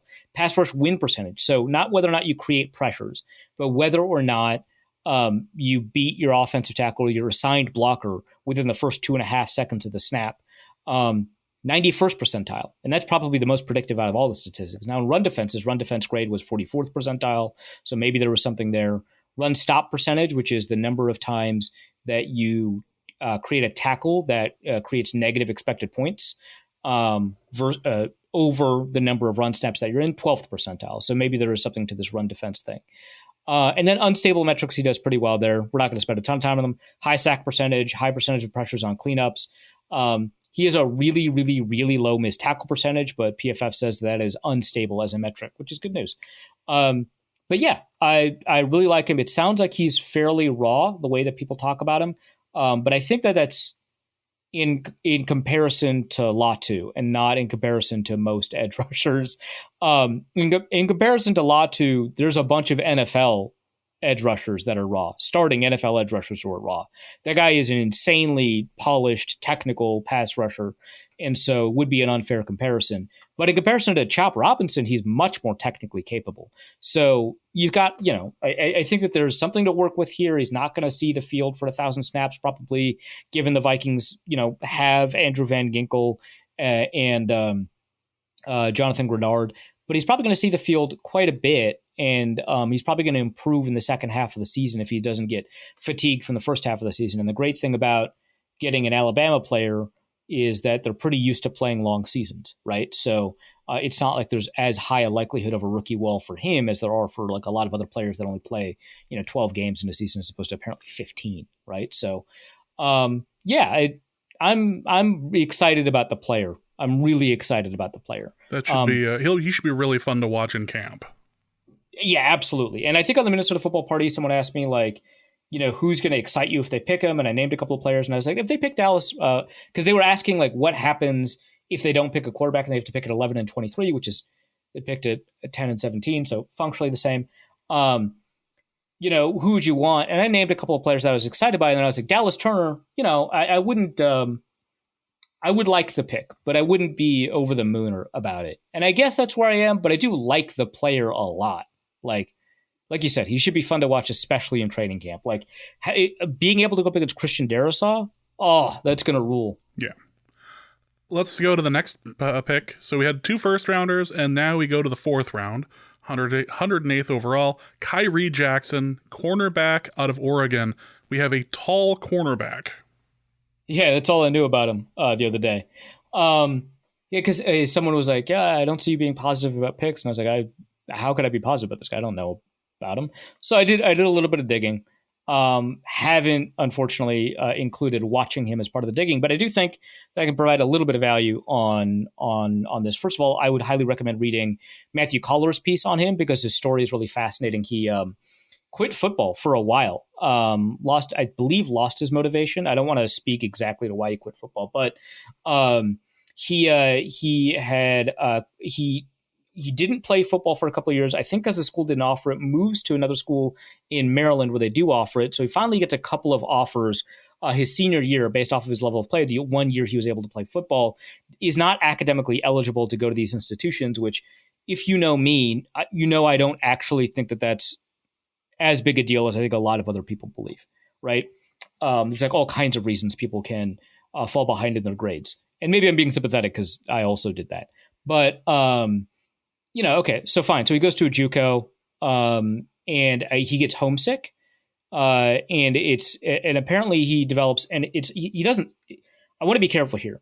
Color doesn't say these words. Neither does it seem like he says it in the interview. So this is my read, but it very much feels like he's dealing with some pretty significant anxiety.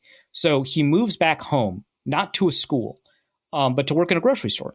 But he avoids all of his friends from home because they think he's in college. I think they think he's at a D1 institution playing football, and he doesn't want to reveal that that's not the case. And Bud, I have been there. One of the reasons I dropped out of college was because I couldn't go back to class, like for anxiety, which I didn't realize at the time was anxiety. Good to know now. But for like actually anxiety related reasons. And maybe that's what's happening here. I don't want to say that that's 100% the case, but that is me mapping my experience onto that. And I'm very sympathetic to it. He's working at this grocery store, apparently pretty good at it, wins employee of the month. Right. And I guess he's like working the deli slicer really well. Fantastic. But he wants to become a professional NBA 2K player. And so he's practicing that a lot. And, normally I would suggest that people who want to become professional video gamers, I mean, your odds are almost longer than they are with the NFL. It's insanely difficult. It sounds like he got close. like he was getting this. He's practicing a lot. And I guess a JUCO guy had heard of him and called him and recruited him to the JUCO and it convinced him to go back to football. He does it. Does really well, transfers, needs more film to get to a D1 school. So he transfers to East Mississippi, the Last Chance U thing. But I believe they have their entire season canceled because of COVID, which sucks. But then Saban calls him up, goes to Alabama, and starts and he goes there and he starts playing, but he doesn't get very much playing time. I think he started one game. It's a national championship game, so I think they were out of corners or something like that. But he doesn't get a bunch of playing time over the course of the 2 years there. Transfers to Oregon, finally starts. He's a starter finally at Oregon, and it's which I mean, obviously Alabama's a bunch of 5 and 4-star athletes, and he was a no-star recruit. But he's like a 6'3" guy that runs well with long arms, right? So it is kind of surprising that he didn't get a shot to start, and I wonder kind of what that's about. I don't think that that's like a criticism or a thing to hold against him. Alabama's had the best defensive backs in the country. You know, not starting above them is not like a shame, right? But I am curious because of his, like, he ran a 4.5 at 6'3" with 32 and 3/4 inch arms with a 78-inch wingspan. Like he had an 11-foot broad jump. Like there is a thing here, right? So he's super toolsy and he doesn't get to start. He goes to Oregon. He does start. He leads the team in interceptions with 3. He has 10 pass deflections. He misses a game because of injury. He misses the bowl game because he's opting out. But as you would imagine from somebody with this profile, which it's understandable why he didn't play that often. But somebody with this profile, he's like pretty raw. So the Vikings draft a really interesting athlete with a ton of potential who is raw, who is going to be 25 by the time camp ends, because I think his birthday is during training camp. So he's going to be 25 as a raw athlete. And so that's tough. This is probably why he falls to the 4th round as opposed to somebody like a Tariq Woolen, who is like 6'4", runs a 4.4, maybe not a 4.5, but a 4.4, and gets drafted a little bit earlier, if I remember correctly. But, you know, he's built for press man. I don't think he played a ton of it, but he's built for press man. He does get tricked by, you know, crafty route runners. The scouting report notes that Rome Odunze got the better of him, which, again, no shame there, but that's going to be your job in the NFL eventually. But he's not going to be able to play right away. When he does have the ability to play, you're going to be a little bit concerned, right? Like, if he's going to be there, and he's going to be like 27 maybe by the time he gets to actually play. So that's like kind of the up and down. I think the story is great. I think the risk in the 4th round is okay. It was good against the consensus board. It was a good pick for value. His grades at Oregon were fantastic. I don't mean academic grades. I don't know anything about that, but his PFF grades. And in terms of his sustainables, like in terms of the sustainable measurements, he didn't play in the slot, so he has a 0th percentile there. Don't care. On the outside, really high percentile grade. In man coverage, really high percentile grade. In zone coverage, really high percentile grade. And in general, a really high percentile grade. So in terms of the statistical output, that what you can measure from that, really good stuff. A lot of athletic potential there. Probably has a good instinct, but probably doesn't know what he's necessarily looking at. So might have kind of the makeup of a cornerback that can succeed, but hasn't had the work put in to have that happen. But the fact that his 2023 play was largely quite good, and the fact that he's a good tackler, a really good blitzer, those are all great. My estimation is that he's going to be a pretty high-level special team player, and that's it. But it would be nice if that's not the case and he could compete for a starting job. But he has zone experience, man experience, press experience, performed largely pretty well in all of them, but from a technical perspective is a fair bit behind and is an older player. But great story. So there you go. Let's go to the next player that was taken, which was in the 6th round, 177th overall, Walter Rouse, offensive line, Oklahoma. There's a question as to whether or not he's going to be kind of on the outside or if he's going to be kind of mixed around. Yeah. So to me, I feel like, I shouldn't say obviously, but to me, like you play him at tackle. He's 6'5", 314. I think his natural playing weight was a little bit higher. He played left tackle for like 5 years. He started as a true freshman at Stanford, freshman All-American, by the way, and played left tackle the whole time. You know, started every game from there on out, except 2 games he missed with a labrum tear. Yeah, I mean, he has a lot of experience to tackle. He's got really long arms, 35 and 1/8 inches. Great wingspan, 83 and 3/4 inches. It feels like pushing him inside would create like the same problems that Oli Udoh had when he switched to the inside, which is that when you've got really long arms, it just takes longer to get them into position, and stuff happens a lot faster on the inside. And so I don't love it, but the athletic profile is closer to a guard than as a tackle. So I can see where maybe a lot of that conversation comes from. A short shuttle of 4.83 is below average. It's not catastrophic or anything like that, but it's below average even after you adjust for weight and height. And that's kind of an issue when you're trying to figure out kind of what he can do. That said, he's played in some pretty high-level Big 12 games. He played a lot of Pac-12 against some really good edge rushers.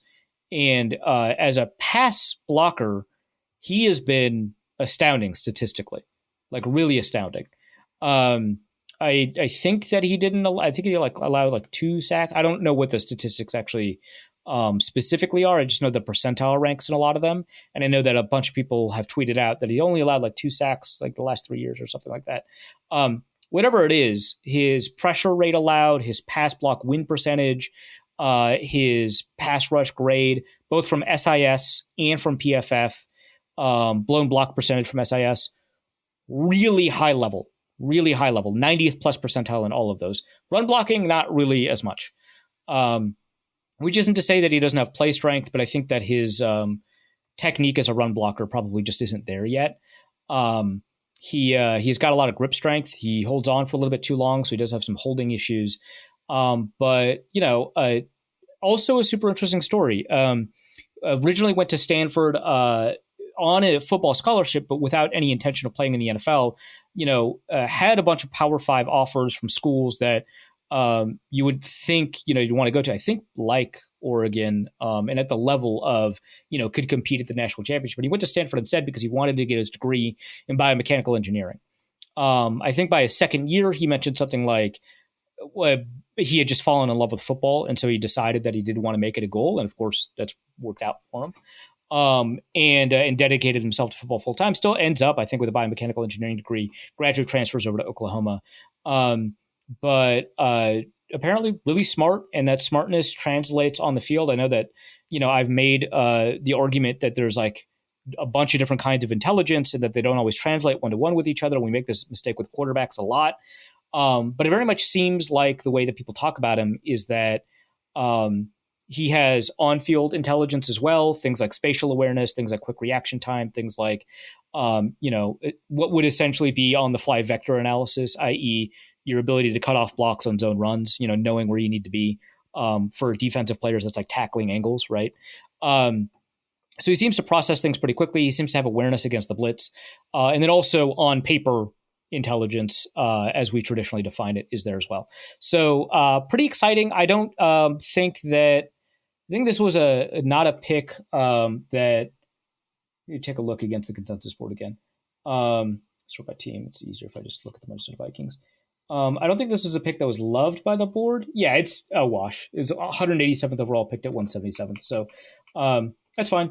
I don't think that he's going to be anything more than a swing tackle backup, but I would like to keep him at tackle. Another case where the Vikings are just going to know more than me. But I think the Stanford tape is going to be more useful than the Oklahoma tape just because of the schemes. So they're probably working off of that instead of because they got rid of the ball so quickly at Oklahoma. They're probably working off of the Stanford stuff. So interesting pick. Let's go to what everyone is listening to the show for. 6th round, 203rd overall. This pick was acquired from the Jets. Will Reichard, kicker, Alabama. Arif, I demanded on Twitter, I demanded a 20-minute spot on here. We're not going to do 20 minutes, but tell me about Will Reichard and the kicking battle that will ensue in training camp that we will be giving daily updates for. It's Parker Romo's the other kicker, right? The XFL guy? Yep. Great. Okay. So, 1, don't draft kickers. So there's a couple of things involved here. So 1 is that when you take a look at drafted kickers versus undrafted kickers, and you account for the number of undrafted kickers or undrafted players at the position, and you take a look at it in terms of a rate percentage of making the team and then having success in the NFL once you've made the team, undrafted kickers are indistinguishable from drafted kickers. And when you take a look at kicker rate by round, which includes first and second round because of Al Davis and is it Jason Light who did it at Tampa Bay? Whatever, whoever at Tampa Bay drafting Roberto Guay in the second round. You go through that round. The higher you're drafted, even if you eliminate the first and second round and you just take a look at third, fourth, fifth, sixth round, or just fourth, fifth, sixth, seventh round, right? The higher you're drafted has no indication, has no correlation with your success in the NFL at all. So not only do undrafted kickers perform as well as drafted kickers, your ability to distinguish between drafted kickers is so poor that draft order does not provide us with any indication about how well you're going to do. That is untrue at every other position except long snapper. That's true at fullback. That's true at punter. That's clearly true at quarterback, wide receiver, linebacker, offensive tackle, whatever. But kicker and long snapper are the only ones where that's not true. So that's another thing. I wanted to take a look at, because we all know that the best kicker of all time, Justin Tucker, was undrafted. Okay, well, maybe that's unfair. Let's take a look at the top 3 kickers. Okay, 2 of them were undrafted. 1 of them was drafted. We'll talk about that guy in a second. Okay, well, let's take a look at the top 6. 3 of them drafted, 3 of them undrafted. Okay, top 8 of the past 3 years. Top 8, and I'm using PFF grade for this. 4 for 4. So 4 drafted, 4 undrafted. Okay, that's interesting.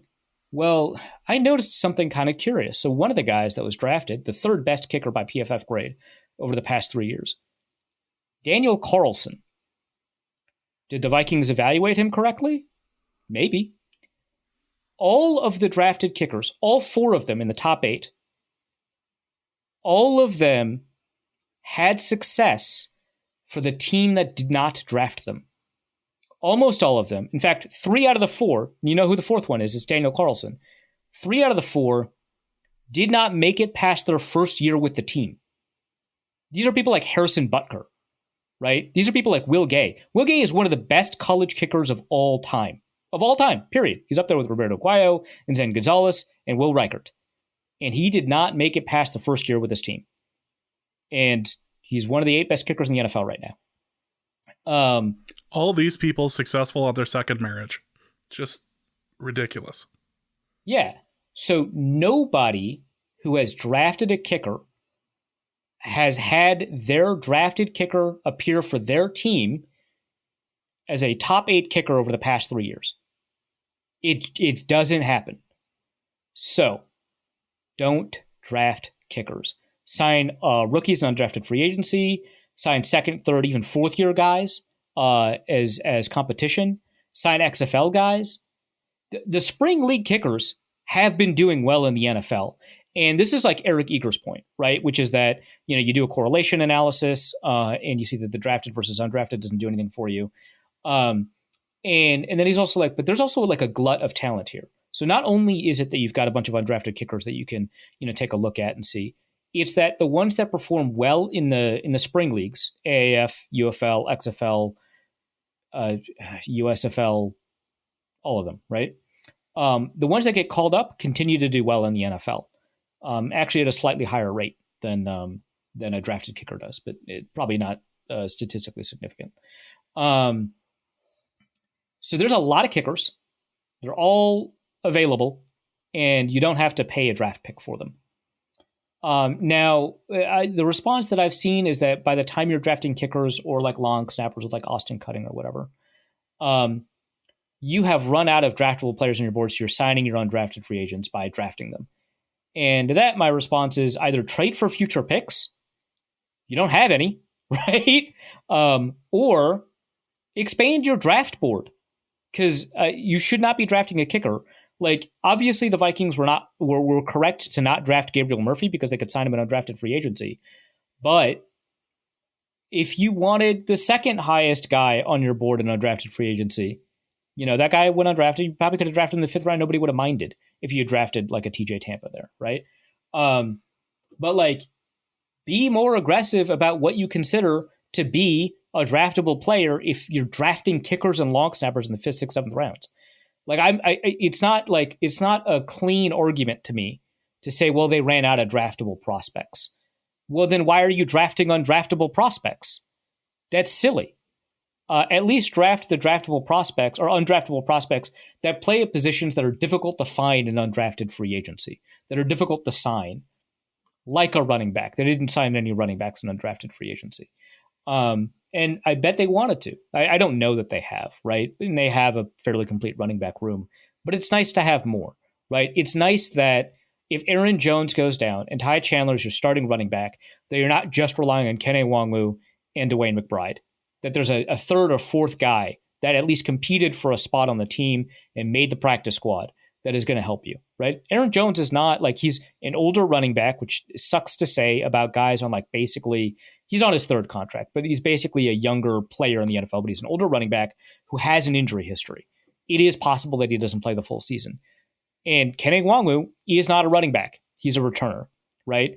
DeWayne McBride, I was really excited about him last year. Didn't even make the team. He's a practice squad guy. So you could have drafted a running back who you had as an undrafted. And this is how bad it has to be for a kicker for me to say draft a running back. Like, come on. So there's that. But I did want to dig into this a little bit more, right? Okay, so we had this conversation about drafting kickers. If you don't agree with me, I'm probably not going to be able to convince you from here on out. That's fine. If you do agree with me, I'm preaching to the choir. So let's talk about Will Reichert, the kicker. I did want to listen in on the pressers, and I did do that. So there's a couple of things that stand out to me and a couple of things I wanted to test and a couple of things I looked at from the data. So first, did Will Reichert have the best 2023 of all the kickers in college football? Probably. But that's a really small sample. So I looked at 2022 and 2023. So all the statistics that I'm going to point to are 2022 and 2023. So I looked at field goal percentage over expected and field goals made over expected, and over the last 2 years. And there were two other kickers that were drafted: Joshua Carty by the Rams, I think 6 picks later, and then Cam Little by the Jaguars, a few picks after that. Okay, and then a kicker that I really liked, that I believe signed an undrafted free agency, that I believe was regarded as draftable by the consensus board, Andres Borregales. I'm going to talk about him just a little bit. So I look at his 0 to 29-yard field goal range. I believe he's 100% in 0 to 29 yards. That's great. The average college kicker is 95% in that range. He's 100%. Fantastic. 30 to 39-yard field goal range. He wasn't perfect. I believe he missed one over the past 2 years. 93.8%. Okay, great. The college average is 84.1%. 40 to 49, he kicked 76.5% over the last 2 years. Great. The college average is 69.5. Nice. 50-plus yard field goals, 80%, 8 of 10. So not a ton of them, but great, 80%. The college average is 50.9%. Okay, well, he's beating the college averages, but you're not drafting the average college kicker. You're drafting a top 3 kicker. So I compared him against the draftable kickers plus this guy that I like, Andres Borregales, and I believe the Miami of Florida guy. And I looked at field goal percentage over expected. So what was his percentage over 0 to 29, on 30 to 39, 40 to 49, and 50 plus? And of that group, he ranks second, so behind Joshua Carty. In field goals made over expected, he ranks second behind Joshua Carty. Okay, so that's probably the field goal stuff. And then I looked at the kickoff stuff because they mentioned that the reason he went back in 2023 is because he wanted to improve his kickoff game. And between 2022 and 2023, he did. The percentage of touchbacks increased, the average return decreased, the average field position on a return decreased, but it still wasn't that fantastic. Joshua Carty, Cam Little, and Borregales all had better hang times on kickoffs and lower return percentages on kickoffs than him. So he's good at it relative to other college kickers. But in terms of the draftable guys, it wasn't great. It was better. Maybe 2023, but combined 2022, 2023, it was whatever. Okay. One thing that really stood out to me that I thought was really interesting, the way they talked about this, was the percentage of kicks that went straight down the middle, that didn't sneak in the inside left or inside right. So I looked at, so PFF actually has this data if you know who to ask for it. I looked at the number of kicks that were in the middle, excluding kicks that were short, which he had none. He has a really good leg. I believe he kicked a 56-yarder. And excluding kicks that were blocked, which he also had none over the last 2 years. So excluding blocked kicks and kicks that were short, we look at kicks that were either wide right, close to going out, but made it in on the right, inside right, middle, inside left, close to out left, and then wide left. So unlike my branding, he only had one kick wide left. It's unfortunate. But in terms of percentage of middle kicks, he demolishes Josh Carty, who's merely average in percentage of middle kicks. A lot of his kicks were inside right, inside left. And the reason that the scout mentioned it was because he'd been told by special teams coaches that this provides you with a proxy for how mechanically clean this kicker is. So this might be, and I haven't tested it, I don't think PFF has tested it, but this might be more useful in terms of projecting than the actual field goal percentages, even when you adjust for distance. Great. But he's still behind Cam Little and Borregales in percentage that are up the middle. And so all of this is to say that the statistics, it's kicking, the statistics are not necessarily going to be all that great. The statistics that we have suggest that he is a very good kicker. And to the extent that kickers are draftable, a draftable kicker. But he is not the best kicker according to these statistics. He might be, but they talked about some other stuff. They talked about some stuff that I thought really stood out that was interesting. So, and I'll talk about that in a second. But I just think that there's no standout, clear, obvious way that he is head and shoulders above the other kickers that you could find in undrafted free agency or in the draft, right? Okay, two things. So they mentioned that he was really clutch. Now, I don't care. Like if he was if he was unclutched, that'd be a problem. But clutchness for kickers. So you already have a really low sample size for kickers already. 50 kicks is just not enough for you to understand the direction a kicker is going. If you take a look at models that help predict what kicker performance is going to be, the error bars are so wide that statistically, the second best kicker and the 20th best kicker are almost indistinguishable because the error bars are so wide. Now, of course, there is one exception, Justin Tucker. Great. His volume of kicks and his accuracy on those kicks, and this was a couple years ago, he's missed a couple of kicks since then, which is insane to like ding him for, but like that's how it works. Everybody has really high kicking percentage, so missing one or two is going to bump you a lot. Was that his low range on the error bar was still higher than the high range of second place, which is not true for anybody else anywhere, which is crazy. But 50 is not enough. It's just not a large enough sample size. So clutch kicks, there were 7 of them, and he made 6 of them. Like, okay, I'm glad he doesn't get spooked by the lights. I would be worried about a kicker that did, but I don't think it's a positive. It's just not a negative, right? But they talked about it like it was. You know who else was really clutch? Blair Walsh. Until he wasn't. Famously. Right? Could you actually hear my head shaking on that one? Uncomfortable. Some people are uncomfortable by the word moist. I'm uncomfortable by Blair Walsh. Fair enough. I don't think that that's all that relevant. The other one was a little bit more interesting to me, which was that he had gone through a phase in 2022 where he wasn't kicking all that well. He'd been missing a couple of kicks, which, mind you, of course, is in this data, and maybe they don't want it to be part of the data. I don't know, but you got to consider it, in my opinion. But he was going through this problem, and he got himself out of it, which I think is huge. I don't about sustainability and predictiveness. I don't know, but like as somebody who's followed the Vikings for quite a while, once they're bad, they're just bad.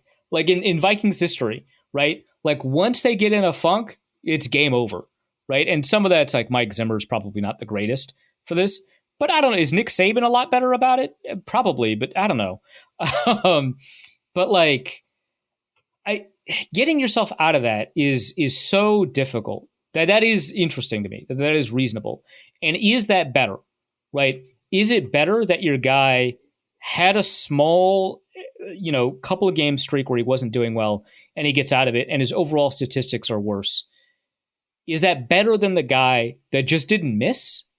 Is it better than Joshua Carty, who has the most field goals over expected and the highest percentage of field goals over expected and a better kickoff, set of statistics over the last 2 years? Is that better? Because if he didn't go through that, he's probably going to go through it in the NFL at some point. How do we know how he's going to handle that? I don't know. So maybe that's meaningful. But I do think the kicking evaluation here, to the extent that we can make it based off of the tools that we have available to us, suggests that this is not the best kicking prospect that we've ever seen. And if he's not, probably don't draft him. Is really all I was getting at. He's probably a very good kicker. When you mentioned Mike Zimmer and probably not being a good at this or judge of this, whatever, my thought was, I wonder I wonder if Urban Meyer would be a good person to judge on a kicker's ability, if he would have any motivation. You just got to kickstart him, right? You got to kick the kicker. That's awful. And as such, it was awful there. Let's go to the 7th round, 230 and 232 respectively. Michael Juergens. He was a center for Wake Forest, and Levi Drake Rodriguez, defensive line, Texas A&M Commerce. All right. Don't know a ton about Levi Drake Rodriguez. There were a couple of interesting stories shared about him on the timeline. I didn't remember them. So I would, again, encourage people to go over to Matthew Collar's story on the Day 3 picks. That one is locked behind a paywall, so hopefully you subscribe over to the Substack Purple Insider, substack.com. But there's a couple of interesting stories there. He's 290 pounds, played baseball in college as well. Wow. Okay. I am really curious about what that looked like. I don't know if he was 290 then, but geez, that is super interesting. Okay, I've got the Collar article up. But yeah, so Levi Drake Rodriguez, by the way, kind of annoying to enter into the consensus big board. Again, not his fault, but a couple of people, not going to name names, thought his name was hyphenated Drake Rodriguez, and it's not. And so that caused a couple of problems. They were at least fixed. But I don't know. It's interesting because he's been able to have a really great control over his body. So he works pretty hard on making sure that he's the weight that he needs to be. So in baseball, he was a little bit lighter, maybe 280. Which is okay, 280 lighter. Earlier today, we were trying to figure out if he was the pitcher or if he was the big catcher. Either way, those are the only two options, right? Yeah. Do they have designated hitters in college baseball? Probably not. Yeah. But not in the level that I am familiar with. Right. Okay. So I would imagine not, but anyway. But he's performed pretty well. His PFF grade's pretty decent. His consensus board rating is 340 or something like that. Okay. It doesn't bother me at that point in the draft. Drafting a kicker does, but drafting a guy 100 ranks out of where they're on the consensus board doesn't as much. His production's good. His work ethic is supposed to be great. Read the Collar story on it. I like it. The Wake Forest guy, so he played center most years at Wake Forest. I believe this last year he played guard because they had a really good center. And which I think tells you something because okay, he wasn't the really good center. They didn't make the other guy play center.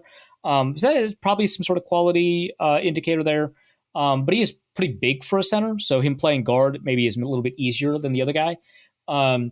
But his grades are okay. His PFF grade is primarily driven by his run blocking more than his pass protection. He's got a mean streak, which is really cool. And he's supposed to be pretty smart. He is a center, so they're supposed to be smart in general. But he's a personality fit. Ryan Grigson mentioned that. But yeah, they mentioned guard center flexibility, but it sounds like they see him as a center primarily. Good blitz pickup, good protection setting and stuff like that. But I'm concerned that his overall profile is whatever. I think that he's probably going to be a practice squad stash for a little bit. I'd like it if he wasn't, because when he does play, it's pretty fun. He plays with a mean streak. Let me take a look at his shuttle Yeah, 4.8. So it doesn't pass the 4.7 threshold, which would have been nice. What do you think? 310, so 307. So maybe lose some weight. Centers tend to play a lot lighter than they weigh in at their pro day. So I don't know. But yeah, that's what I have on him. Kind of fun to watch if you've got some time to watch Wake Forest play football, which hopefully you don't. Take a look at the left guard. Well, with that, we can go into into the UDFA's, and there's not a lot of names that stick out here, but there is one or two that you can kind of go off on. Yeah, so a couple of people. Spencer Rowland was on my consensus big board as a guy that some people pretty much liked, but he wasn't ranked by a lot of people, so he wasn't ranked pretty high. Bo Richter is somebody that people tell me is actually pretty fun to watch. I think he played safety at Air Force. If not, he played linebacker, but Vikings have him as a linebacker, which is probably his best position. But the three guys on the consensus board that the Vikings ended up signing, let me pull up my UDFA tracker over here. So obviously Gabe Murphy, who was 111 on the consensus board. Great. Love that. So he's a guy that, talking to some UCLA people, they project him to be kind of a rotational rusher in the NFL. Great athlete, but probably never going to be a 3-down guy. Really good tester, pretty decent, get off. But there's a little bit of stiffness in his movements that are going to make it difficult for him to be, consistent as a pass rusher. So that's kind of what I got from that. But I don't know, as an undrafted free agent, that's a really phenomenal signing. So it's 2 years in a row the Vikings have the top UDFA. Last year it wasn't Ivan Pace, actually. It was Andre Carter II. But they also got another UDFA that ranked like 8th-ish last year, and they got the 8th ranked UDFA this year, which is Dwight McGlothern. The thing I know about him is that he was the 8th ranked UDFA this year. I don't know anything about him. But I don't know. It's nice that they added a little bit there to the cornerback room because it was an area that I was. His nickname is Nudie. I don't know about that. His nickname is Nudie. It's still no Vanilla Vic, but yeah. But I want to add to that room, and I think adding a relatively highly ranked cornerback is nice. Dane Brugler says a 2-year starter at Arkansas. McGlothern was the field cornerback. So that's there's field boundary. Field has a larger percentage of the field to cover. So some teams swap their cornerbacks by field and boundary. And what that means is because college gets played on the hashes so often, and the hashes are wider, that when the ball is, say, on the right hash, the shorter side of the shorter side horizontally of the field is called the boundary, and the longer side is called the field. The boundary corner is supposed to be better run defender, and the field corner is supposed to be better athlete, better coverage guy. So, field cornerback. In defensive coordinator Travis Williams' balanced coverage scheme, that would suggest that he played both man and zone. After flashing promise in his 2 seasons at LSU, he earned all SEC honors for the Razorbacks in 2022, had a strong season in 2023, allowed just 1 catch, more than 15 yards, even as he battled through injuries. And it sounds like the injury was a concussion at Arkansas, undisclosed injury in 2021 at LSU. He was responsible for 12 combined turnovers, 8 interceptions, 4 forced fumbles over the last 3 seasons. However, his upright play style and wild body control can quickly lead to missteps in coverage and run support. Overall, McGlothern is an average athlete, so he ran a 4.47 at 185 pounds. Fair enough. 6'1", but with 30.5-inch arms, by the way. An average athlete, and coaches won't be using his techniques for teaching tape. His route anticipation and play confidence, however, are the type of traits zone scheme teams should target in the draft. He is an interesting mid-round prospect. Reminds me of an underdeveloped version of Carlton Davis. Carlton Davis, the Tampa Bay Buccaneers, also went undrafted, by the way. I believe was a steal by the consensus board in either case. Pretty high-level corner for Tampa Bay. So that's the next guy down. And then Trey Knox, I believe, is the other one, a tight end. So he was ranked 294 in the consensus board, so in the top 300 from South Carolina. Graded as a priority free agent by Brugler. But, there's some stuff there. So he was a 6'3", 240-pound guy at the combine, 234-pound at his pro day. not a good athlete. 4.9 second 10-yard split, 34-inch vertical, or not 10-yard, 40-yard dash, 34-inch vertical, 4.53 second short shuttle, but 21 bench press reps. So he was only a 1-year starter at South Carolina. He previously played at Arkansas, but was a starter his freshman season and his senior season, not in the middle 2 seasons. Let's see, inline tight end for offensive coordinator Dewell Loganski, a former wide receiver at Arkansas. Oh, he's a wide receiver at Arkansas, that's why. Made the switch to tight end and followed Logans, his tight ends coach with the Razorbacks, to South Carolina, where he posted a career-best 37 catches over 10 games. When he opens his stride and accelerates in and out of breaks, Knox's wide receiver background is evident, although he benefited plenty from quick hitters in underneath zones. His favorable length shows his catch radius and blocking engagement. He needs to get stronger through contact, both as a receiver and as a blocker. He's a functional tight end at the college level, but to warrant NFL roster consideration, he will need to become more consistent with his run blocking, prove he can be dynamic beyond first-level routes. He's still relatively new to the tight end position, so there's still some untapped talent in his skill set. So there's something there with a receiver background, but the athleticism is I don't know a ton of these guys. I know that Doug Nestor was a little bit later on the consensus board. I remember entering him in. Jeremy Flax was a Senior Bowl guy. I believe Dane lists him as a midweek edition of the Senior Bowl. I believe that's one of the few instances where Dane is incorrect. If I remember correctly, he was an initial invite to the Senior Bowl and then got injured, and Travis Glover replaced him. There were a lot of offensive linemen with blue helmets there with the same shade of blue, so I might have mistaken him for, the BYU guy or something, or the Georgia State guy. Dallas Gant, linebacker Toledo. I know that he's played like 1,000 special team snaps. That's probably his deal. I know that he doesn't have a bunch of great lateral movement, but he's fast as a straight line runner. So yeah, I don't know anything about these other guys. So I hope they're good. Yeah. Which ends up happening because no matter how much college tape you end up watching or how many boards you end up putting together, there are going to be names that you just don't recognize. And same thing as last year. It's like, well, we got a bunch of really great names. We'll see what happens. By the way, the Vikings had the highest total value of undrafted free agents from the consensus board. And then also, I just wanted to look at like the top 5, because if you sign like 20 of them, maybe, and the Vikings did sign 17. So I only looked at the top 5 by the consensus board priority free agents, and the Vikings were number 1 there as well. So great UDFA class. So before we get into the mailbag, let's just take a moment to enjoy the situation in Atlanta. And I'd like to propose an interesting conspiracy theory to you. I know that we occasionally have delved into conspiracy theories on this show, whether it be Melissa or things of that nature. But here's an interesting thought. Less a conspiracy theory and more a conspiracy fact. But yeah, that's absolutely a fact. But point of the story, birds aren't real, is that I have a thought, and this was presented to me, and I'd like your opinion on it. The Vikings seem to have drafted like they know they are going to be getting picks out of the Falcons next year. And the Falcons QB choice is also a reflection of knowing that they are going to be screwed by what is coming.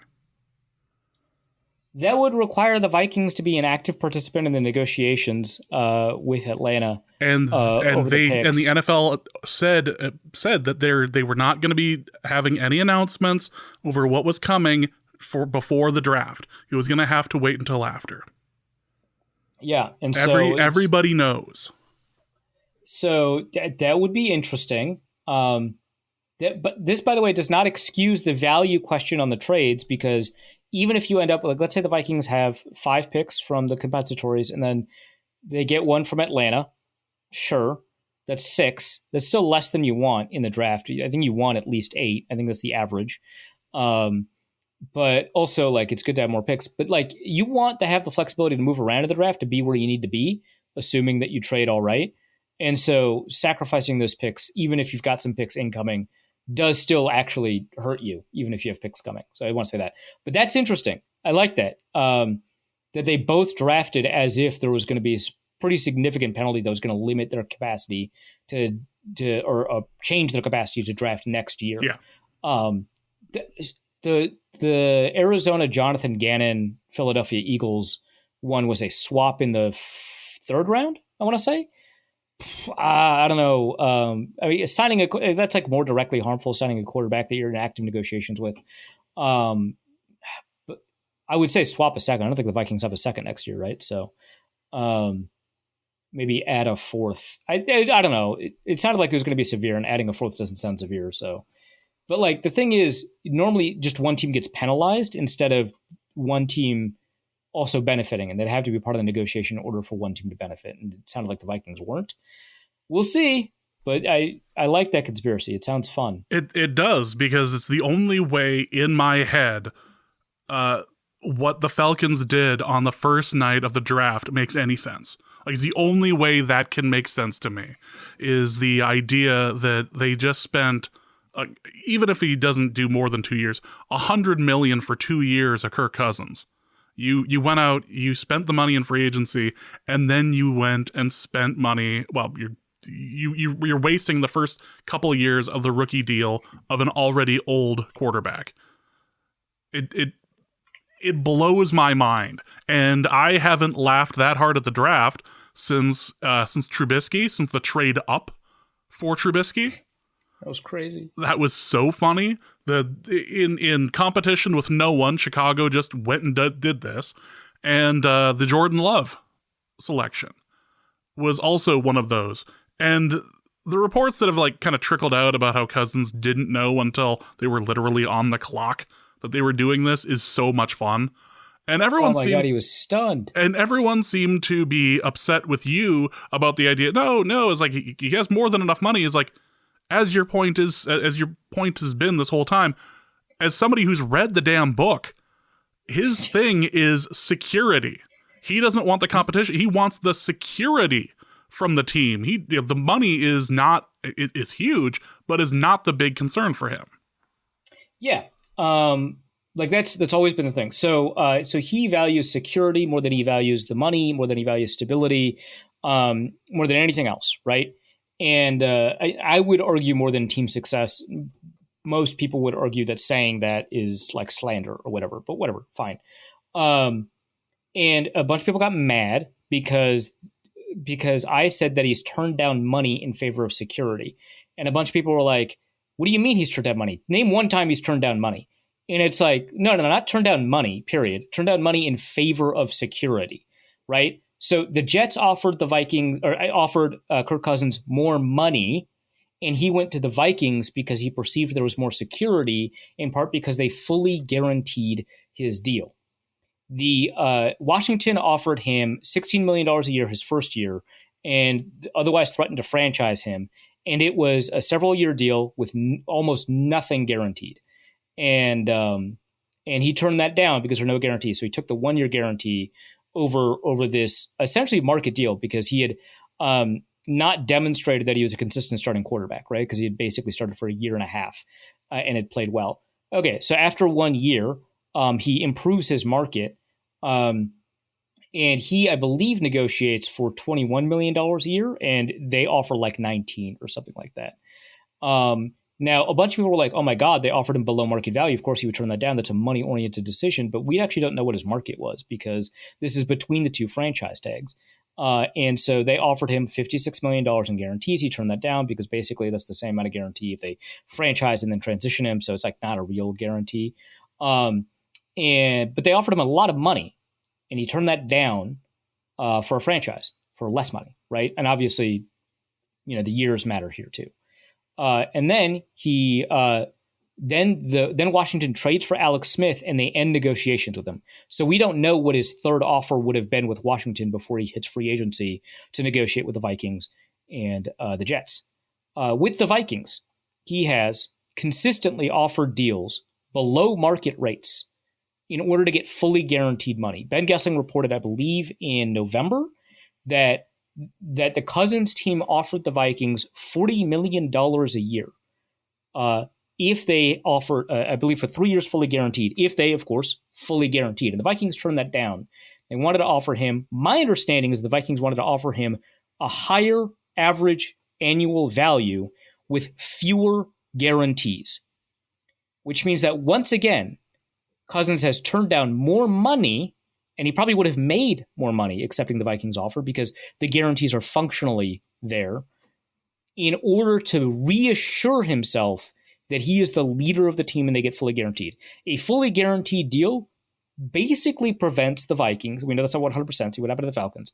But basically prevents the Vikings from drafting a quarterback because they can't use the guy. Fully guaranteed. And so then this thing happens with Atlanta and Minnesota, and people are like, oh my God, he chased the money. And it's like, no, he got $100 million guaranteed. No other place was doing. The Vikings weren't giving him $100 million guaranteed. So it's the guarantees that matter to him, not the average annual value. So he's turned down money for guarantees multiple times. But also the way that he has talked about this. So when he talked about the situation in Washington, when people talk about, when you've got sources talking about his perception of what happened in Washington, he was, and this is true at Michigan State too. So he was essentially unrecruited, right? He gets recruited to a couple of MAC schools, and then the quarterback coach at Michigan State likes him and offers him, offers him a walk-on, and then the coaching staff changes. I forget the story. It was a bit ago. But he is uncertain about the scholarship offer he gets from Michigan State, the only Power 5 school to offer him a scholarship eventually. And he is like a 3-star, and he's competing with like Nick Foles, who ends up transferring to like Arizona, and one other guy who transferred, who's also an NFL quarterback, who's like a 4 or 5-star recruit. I forget the name now. It wasn't Connor Cook, that came later. But it's like another Michigan State quarterback that ended up playing for another school. And he has to work his way up the depth chart. And he was like 5th quarterback, and he works his way up to the 1st quarterback. And so he never felt like he had ownership over the team until after the first Rose Bowl, which they lost. I believe, right? It was like, was that to Russell Wilson? I don't know. But it wasn't until his final year at Michigan State that he felt like he owned the locker room. And to him, that was huge, right? There was nobody looking over his shoulder. There was nobody, there's no locker room disagreement about who should start. The head coach, who's in charge of the program, had placed his full trust in him. He was an active participant in those discussions. And then immediately he goes to a team where they just draft a 1st-round pick, and that impacted him psychologically like, in an enormous way. And the owner is, well, first of all, the owner's Dan Snyder. He sucks. But the owner is like just awful about this whole situation.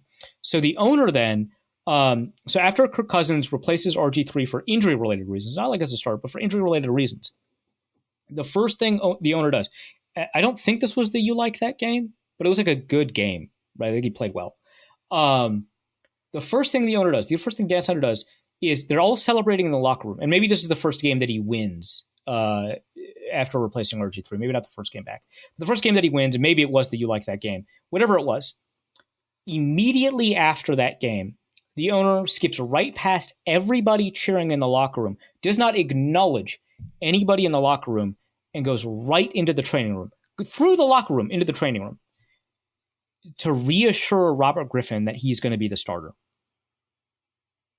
Which is insane, first of all, but is also something Cousins knew about. Knew that that's what the owner was doing. And he knew that no matter how well he played in Washington, he wouldn't have what he calls a license to lead. And so when he says stuff like, it's not about the money, it's about what the money represents, it's not a joke. It's not a pithy saying. He is 100% sincere, because everything he has done has been about to ensure that he has complete comfort in everything that he's going to do. And I sympathize with that, not because he's running away from competition. He's only had competition his whole life, right? It's because he feels like he doesn't have the license to play the kind of football that he might want to play, because if he makes a mistake, he might get benched. And you can't ever have any player in football playing like that, which is why I hate it when coaches bench fumbling running backs after fumbling once. And maybe fumbling twice, I get it. But you can't have them nervous to play the way that they want to play, because now they won't play well. It's the reason that you take NBA players off the court after their 4th foul, because now they're playing so they don't get the 5th foul, right? And like intuitively, before you think about it like that, you would think, why would you bench a guy out of concern that he may not be able to play? You're just doing the ref's job for him. Well, no one thinks like that, because we all know that you play differently if you've got 3 fouls in the first half or 4 fouls at all, right? You just play differently. You're playing the whole game with 4 fouls. And that's what he thinks when there is a genuine threat of competition. And maybe that's not healthy, maybe that's bad. But whatever it is, that's the way that he has approached this his whole life. And so he needs assurances that the locker room is not going to be split over who the quarterback is. That when he gives a speech, that people are going to be listening to him. That when he calls an audible, that no one is second guessing him. That when he goes into the meeting room on Monday morning with a game plan, because he spent all Sunday night injured and bruised going through the playbook to see what needs to be done about the next team that he's just watched film on the plane ride back, that his input is going to be taken seriously in the meeting room as a quarterback, right? To the other coaches and the offensive coordinator and all that, right? If that's not happening, he doesn't feel like he has the license to be the starting quarterback that he is being paid to be. Of course, he likes money. Of course, he likes stability, but he loves security. And people were asking me, what's the difference between stability and security? And I think that's a fair question. In this case, stability is about the stability of the situation that you're in. So Kirk Cousins has been cursed with not having offensive coordinators from year to year to year. That sucks. It's not his fault. Some of them got promoted. Some of them got fired. All of those promotions and firings made sense. But like, he has shown that he is willing to leave a situation where he was succeeding in, like in Washington, where there is stability for his family, because they had a home in Washington, right? And for his offense, because he knew the offense, he knew the receivers, he knew like Deshaun Jackson and Jordan Reed and, all of them, right? To a new situation. Now, the Vikings situation was very good, obviously. Adam Thielen and Stephon Diggs, but the offensive line wasn't very good, and the offensive coordinators kept changing. He finally gets into a situation where there is stability at offensive line, stability at receiver, stability at head coach, and therefore offensive coordinator. And his family has set roots. He knows what his school district is. It sounds like it's Rosemount, which, if you went to Rosemount, I don't want to like insult you too much, but if I'm going to pick any school, still petty after all these years. The Arif Hassan story. Saying, even in District 196, there's 3 other high schools. Okay. Anyway, everything's a debate story. It's not about debate. In this case, it's about speech. Well, no, it's just. Academically, those other schools are. I'm familiar. Yes. Okay, so I wouldn't go. Okay, quick aside. Egan is probably the best out of all these schools in terms of both speech performance and academics. I still probably wouldn't pick Egan. It's the only school that's like corporate. I hate it. And plus, it's like the open class. I hate it. Don't let your kids go to Egan or Rosemount. That's gonna go over well. Anyway, so he's picked a school district. He's got his family. He's got a schedule set up. He spends all day Tuesday with his family because that's his day for his family. He clearly values his family and stability. He goes to Atlanta instead, uproots his family. Now, obviously, his in-laws are in Atlanta. It's a little bit, there is something there in terms of stability. But it's very clear that he wants to be secure in his position and his professional environment more than anything else. It's why he goes to Atlanta. That situation is not as good as the Vikings situation. Yeah, they did just re-sign their entire offensive line when nobody thought it was going to. But it wasn't as good an offensive line as the Vikings one. Hey, they've got really good skill players. No one is convinced that that skill group is better than the Vikings skill group. No one. Nope. Even though TJ Hawkins is not coming back for like 8 games probably. No one is convinced, right? It is a worse situation on a worse team with admittedly a significantly improved defense over 2 years ago, but still one where you're like, I don't know. Like both the Vikings and the Falcons had insanely huge leaps in performance on defense, and both of them you kind of don't know. But I think I probably trust the Vikings defensive situation a little bit more. I mean, Josh Dobbs did defeat the Falcons last year. Yeah, the Falcons were like 6th in like DVOA and EPA per play allowed until Josh Dobbs showed up. And then it was kind of the turning point for them. That's where things took a turn. Yeah. They dropped to like 10th. Yeah, it was like for the rest of the league, they got traumatized the whole season. Great. But yeah, like I think it's so obvious. It's so obvious to me, like what his primary motivation here is, because he has turned down so much money, and people are like, "Arif, how can you say he's turned down so much money? He's made so much money." And it's like, yeah, dude, that's not what that means. It's like the difference is not can make $40 million or $300 million. If you turn down $300 million for $200 million, you are turning down so much money, right? And like, to me, the difference between the two is relatively immaterial, right? Like I'm going to accomplish all my goals of $200 million. And so if there's a better situation attached to the 200, obviously I would take, but like, you get it, right? That I'm clearly at some point valuing these other things over that increase in money. But like, yeah. And so that's the context I wanted to bring to this conversation about drafting Michael Penix 8th overall, which a huge reach, by the way, 34th on the consensus board. That's insane. But they also just did not need a quarterback. No, and that's the best part about all of this is the fact that you can do one of three things here. You can get Kirk Cousins, you can grab Penix, or you can do both of these things combined and then just wonder why you have no other like things to add to your team. Because you spent all that money on Cousins for no reason. And the pressers that have come out of this saying that, we're hoping this is an Aaron Rodgers, Jordan Love situation where he sits. It's not a bad thing if he sits for, 3 to 5 years. What is... Yeah, how do you... like... dig up? Like, what do you like... There's this beautiful, like you are just continuing, like you have hit bedrock. Are you going to like ask for like TNT to help go deeper? Like, what are you doing? This is remarkable. And you can always tell when a move is incredibly poor when you look at the other teams in the division and what they seem to be doing, like in response, or like what their fan bases are doing in response. All of them are laughing. The Saints in particular are laughing. The Saints love it. They're two teams that hate each other more in the NFL. I don't think you will find two teams that hate each other more than the Saints and the Falcons. Like, they despise each other. They troll each other, and the Saints were laughing hysterically at this quarterback conundrum that you put on yourself. This was such a self-inflicted wound, and I loved the pictures that were coming out of the draft room where it looked like they were trying to explain this to Arthur Blank, who was just like, but I just gave Kirk Cousins $100 million.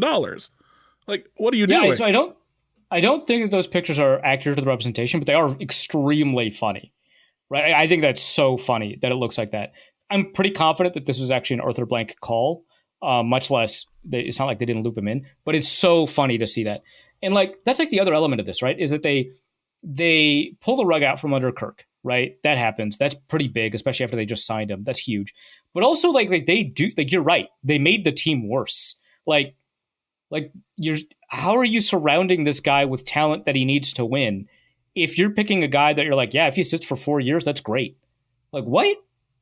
What are you talking about? That's bad. That's bad. You realize it's bad. Players you could sign with that $100 million. God.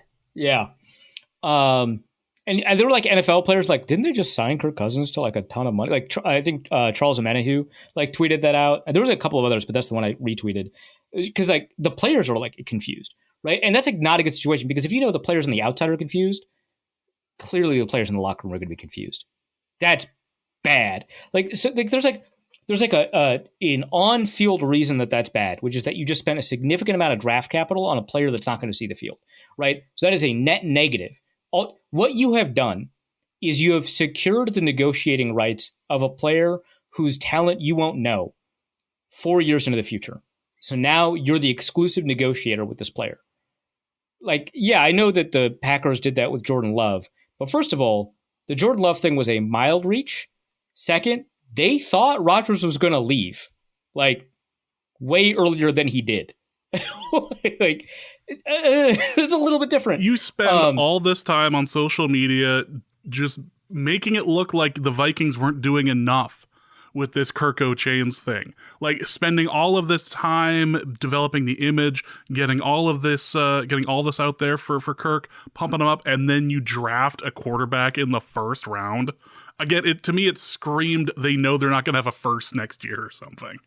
Yeah, it had to be. So they don't spend a premier pick on helping Kirk out. They instead spend a premier pick hurting Kirk. Also, like the Packers example, I don't think is a very good one, because like the Packers didn't like win anything in them. Like if they had won a Super Bowl while they had wasted a first round pick, then you could be like, well, the Packers are in a situation where they've got the ability to build for the future because they could win now. And they didn't like do that. No, they ran into that San Francisco wall. Yeah. So like if they had beaten, they're like, okay, maybe. But yeah, so crazy. It creates, I think, so it creates this on-field problem of like wasting a premier pick for an exclusive negotiating window. And also like the argument that like you don't know where you're picking next year or the year after that or the year after that. And so you might as well secure a premier guy. Like that works if you like draft a top 5 prospect there, right? Like, oh, you're not always going to get access to like, the third best quarterback in the draft that could go in the first round every year. You're not going to get access to that if you're not picking top 10. We don't know if we're going to pick top 10. And it's like, no. You picked a guy ranked like 34th. You will always have access to that. That's not like a rare resource like a top 3 quarterback is. That is going to be available to you next year. That kind of guy. Like you trust me, Will Levis will be there next year. You're fine. Like it's crazy. So there's that. Plus, it creates like the off-field problems of locker room confusion, confused leadership, Kirk Cousins' relationship to the coach and the general manager. Like you don't want your first week with the team to be like, oh, I'm stunned that they would do this to me. Like that's great. Like the eight, like Mike McCartney released a statement. Hard Knocks? Please tell me it's Atlanta. Oh God. Oh, please tell me it's Atlanta. But yeah, like I cannot imagine being in a situation where the entire length of the contract, all you can be thinking is I cannot trust these guys. Like that's an unworkable. That's a bad working environment for an email job. But for like one where you're putting your life on the line, that's nuts. Yeah, this whole thing was a spectacular mistake. It was fantastic to watch. I feel bad for Cousins to a certain extent. But it was like you left one situation because you wanted to avoid exactly what you're doing right now. Amazing. Just amazing. All right, so let's go into the mailbag. We'll do some of these a little bit quicker than others, but we have the first question is from Benjamin, who asks, before the draft, Nate Tice, not Mike Tice, apologies. Nate Tice from The Athletic said that the floor for J.J. McCarthy, his comp is Mitch Trubisky, specifically citing McCarthy's struggles throwing to the left. If this comes to fruition, is it karma for Arif for giving birth to the meme? I don't know about karma because like it would be pretty easy for me to pivot to this. I am so uncommitted to McCarthy as being a good or a bad prospect that I could very easily pivot to making this an extension of the bit as opposed to retribution for the bit, I like it. It is certainly like part of the Norse code extended universe where everything kind of bends towards the arc of bits, right? Like that. Yeah. But I don't think it's karma. It's just the strength of the bits insisting upon themselves. Let's go to Raul, and we already went over the super tall corner thing. But Walter Rouse went to Sidwell Prep School with Sasha Obama. Which Vikings media member is in most need of Secret Service protection? I think now that Thomason's gone, it probably has to be you. Yeah, I wonder, do we count me as a Vikings media member? If so, probably. Like, I don't know how many other members of the Vikings media corps have called the police to be put on a no SWAT list. I feel like that's like a 1-to-1. You could use some Secret Service protection. I also don't know how many members of the Vikings media have like had open beefs with like treasured leaders of the team. So, Greenway and Rudolph. Yeah, I suppose. Yeah, like there's the time Tom Pelissero got into a spat with Jerome Simpson, who called him Presso. That seems like not on the same level. Probably not. Every time Jerome Simpson gets brought up, I think of the flip into the end zone and the mailing himself weed. That's... The mailing himself weed was so good. Just perfect. Eric the Red asks, what, if anything, does Sean Payton have to gain by baiting a non-conference opponent to trade draft capital to a conference opponent in order to trade up one spot to get J.J. McCarthy, and I'll add, and to draft a terrible quarterback? So, okay, first thing is I think he was lying to make himself seem cooler. I am pretty confident about that. We are going to have to watch the Sean Payton movie this summer for Patreon, aren't we? Oh, God, we are. I totally forgot about that. Yes. I feel like this is leading to that. This is a villain origin story. I don't know if it's for him or for that. Can you sue for defamation just based off of who they cast to play you? Is that like enough grounds for a suit? Well, if you're looking at the Pauly Shore thing that's happening right now, Pauly Shore is currently involved in a biopic for Richard Simmons. And Richard Simmons apparently is furious that Pauly Shore is the one playing him in the movie. So it's actually really good sorry, Richard Simmons, but that's pretty good casting. That's what Pauly Shore said. But there you go. So, yeah. Okay. But yeah, I feel like I could qualify. Other than me, I don't think it's Alec. People love Alec. Courtney's gone. She would have been a good candidate. Probably Collar, I think. Yeah, maybe Collar. He makes enemies.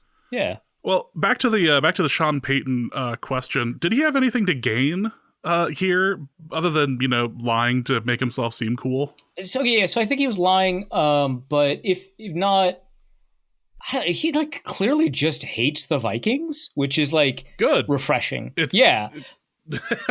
Vikings. It turns out the Vikings and Vikings fans feel mutual about that. It's just like so rare in professional sports nowadays for like there to actually be like people who just hate teams like that play in the sport. Right? It's almost all fan driven. Belichick right? and Jets always like it's that sort of thing. Well, like I remember when Tom Brady said on the radio that he hates the Jets, and it was just a couple years too late for him to say that because people like blew up about that, and I was like, wait, what? Don't we want him to hate the Jets? Isn't that like... Yeah, that's what makes sports better. The whole deal? Yeah. Jordan and the Pistons. 90s. Like, come on. That rules, right? Like Ray Lewis would talk about how much he just despises the Steelers. Oh, right? Yeah. And like, that rules. I love that. And it's just like, we don't see that often. And I don't hold it against athletes because, obviously you build your own agency, right? And like the jersey swaps and all that, it's like fun and fine and whatever. And like you're primarily into business and you're protecting yourself and you can't control, where your friends go. And it's important to have value friendships and all that. But it is cool to see it when it happens, when somebody is just like, I hate that team. I hope that team dies. I hope they get in a Marshall level plane crash, right? Like that, like to be that mad is so pure. And it's so like back to the roots of sports. The type of mad that causes Kamara to get 6 touchdowns in a game. Yeah. Yeah, exactly. And like, and then you lose a playoff game. Like it rules. It rules, right? It's like, I can't get past this dumb, bad team in the playoffs, but when they're good, I could beat them in the regular season. This is so stupid. And you're right, Sean. It is stupid. And I hope it tastes awful. But, the idea that he would do that because he hates the Vikings is funnier than the idea that he would lie about doing that because he hates the Vikings. For sure. Because that is definitely a cutting off your own nose to spite your face moment, right? That's a conference opponent that you're helping in order to hurt a non-conference opponent that's not going to be on your scale. Like, that's crazy that you would do that. So no, I don't think that actually happened, and I think the only motivation he could possibly have is like genuinely just hating the Vikings, which is awesome. John Nebel asks, what were the best player introduction press conference moments of the weekend based on whatever criteria you wish? Macy's is hard to beat. Yeah, that's got to be the only one I remember anyway. Like, there's all these like fun moments. I talked about the story with Kyrie Jackson, which was really cool. And I think Qantas Stiggers had like some pretty poignant moments about when he left football because his father had passed away and all that, and that's why he had to go to the CFL. That's great as like a kind of a feel good, like you can't overcome that. These are like really fantastic stories. But the only one I actually like was like, oh, this was great. I'm going to watch the whole presser.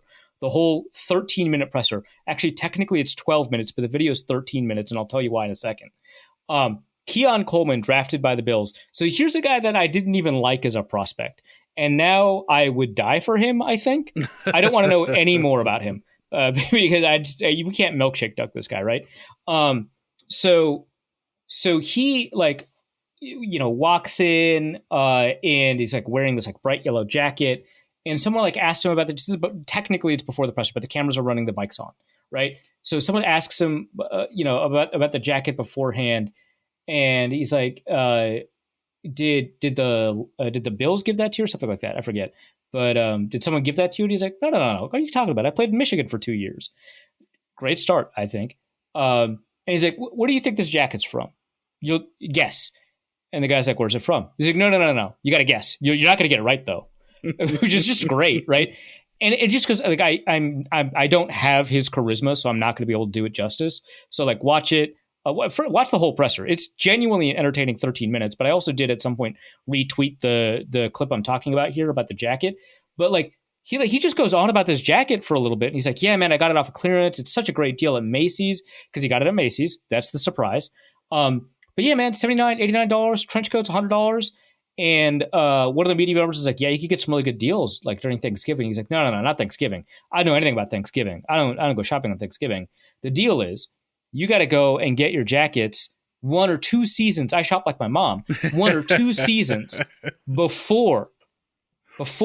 The Midwest that's when is it's on strong sale with this man. Yeah, I was like, and he's from Louisiana, but he spent 3 years in Michigan, and that's all. And he nailed it. And he's like, "Yeah, you just got to go to clearance rack 2-3 seasons before, and you'll get it real cheap. Great deals at Macy's. I got to go right now because I got to get a red one and a blue one." Bills, right? Yep. And that was fantastic. But the whole presser is great. They're like, "Hey, did you like your time? Like, did you get to visit the stadium?" He's like, "Yeah, I visited the stadium. I caught 3 imaginary touchdowns." Like, what? Love it. And people are like, "Only 3?" And he's like, "Well, he had 30 seconds. That must have been a record." Oh my God. This guy rocks. And then, God, there's so many great moments. And at one point, like he talks about Waffle House, right? Like this is the same guy. And he's like, "Yeah, when I was in Louisiana in high school, I would go, or in the summer, I would go to Waffle House so often that I would have the cook's number, like in his contacts. Like he had the Waffle House, and his number was like pinned, I guess. Like they just like knew, like he went to it so often that he became friends with the cook. Which, by the way, if you've ever been to a Waffle House, becoming friends with an employee there is insane work. Like they are usually busy tending to the fires and tending to the inebriated and the fights. And the fights. They're half their job is fighting. Like they are not preconditioned to be your friend. Is what it's not Chick-fil-A. They are not preconditioned to be your friend. So that's incredible. I love I love Stephen Colbert had a comment with Anthony Bourdain when he was talking about going to the Waffle House as part of the show, and Stephen Colbert's thing was, the best part about Waffle House is that the menu is all pictures. So no matter how inebriated you are, you can just point. That's right. I loved my Waffle House experience, quite frankly. It helped my hangover considerably. That's the job. So yeah. So like there's that. There's like 2-3 others that I'm like forgetting. Like, oh yeah, he just had like a buffalo wing for the first time at Buffalo. Like he had 2 buffalo wings in the Bills cafeteria. And he's like, "Hey man, the food here, I can't, those buffalo wings go hard. Holy crap. They're so good here. They're so good. I had 2 in the cafeteria." And then he mentions like, but like they were invented here, but they were invented by somebody from Michigan, right? Or something like that. I forget what state he mentioned, but they came here to invent it. It was like crazy. Like he's super into the buffalo wing lore as a new Buffalo Bill, right? After the presser, so this is why it's like a minute longer. After the presser, he's like, "Oh man," because he mentioned really quickly at the beginning of the presser, that the cookies look good, and they're the food setup for the media there. He's like, "Oh man, could I have some? Is that all right?" And like the PR guy for Buffalo was like, "Yeah, I guess." So he like walks over there, and he's like, "The cookies look really good, right?" And he's like, "Oh man, I don't know. I shouldn't be having sugar." And he coaxes a media member to go halvesies on a cookie with him. This guy rules. This guy is so cool. I did not like him as a prospect, like watching the film. I don't care anymore. I hope he gets 2,000 yards. I hope he's the best receiver in the NFL. I hope Justin Jefferson is a mere shadow compared to this guy. This guy rules. I love him. I hope Josh Allen wins 5 Super Bowls with him. What a vibe change with I can't wait for his tweets. His wide receiver tweets are going to be very, very odd compared to Stephon Diggs. Yeah. All right. Oh my God. Let's move to Zach Dixon, who asks, Flores' defense seems to be unique in the landscape of the NFL. Could that unique practice environment have a positive or negative effect on the development of JJ McCarthy? I probably both, actually. Like it's probably kind of nuanced. Like I would imagine that his ability to dissect landmark zones is going to be not as good as if it were against another set of NFL defenses, but his ability to identify blitzes and moving rushers and stuff like that might be increased. His command of protections might have to be a little bit more tight in order to see the field. So, I think there's probably going to be a push and a pull there if that's what happens. The thing is that's kind of interesting is that it really depends on what the head coach is trying to accomplish, because there's a lot of times where the head coach will ask the defensive coordinator to not call their defense in order to improve the development of their quarterback or to test their quarterback. That happens a fair amount. I forget who did this. It was for a relatively successful rookie quarterback. Might have been CJ Stroud. I don't remember. But one head coach who's an offensive coach would tell the defense the plays that the offense was going to run in order to set up the defense, or in order to set up the defense and set up the offense for failure. And he wanted to test the reaction to that.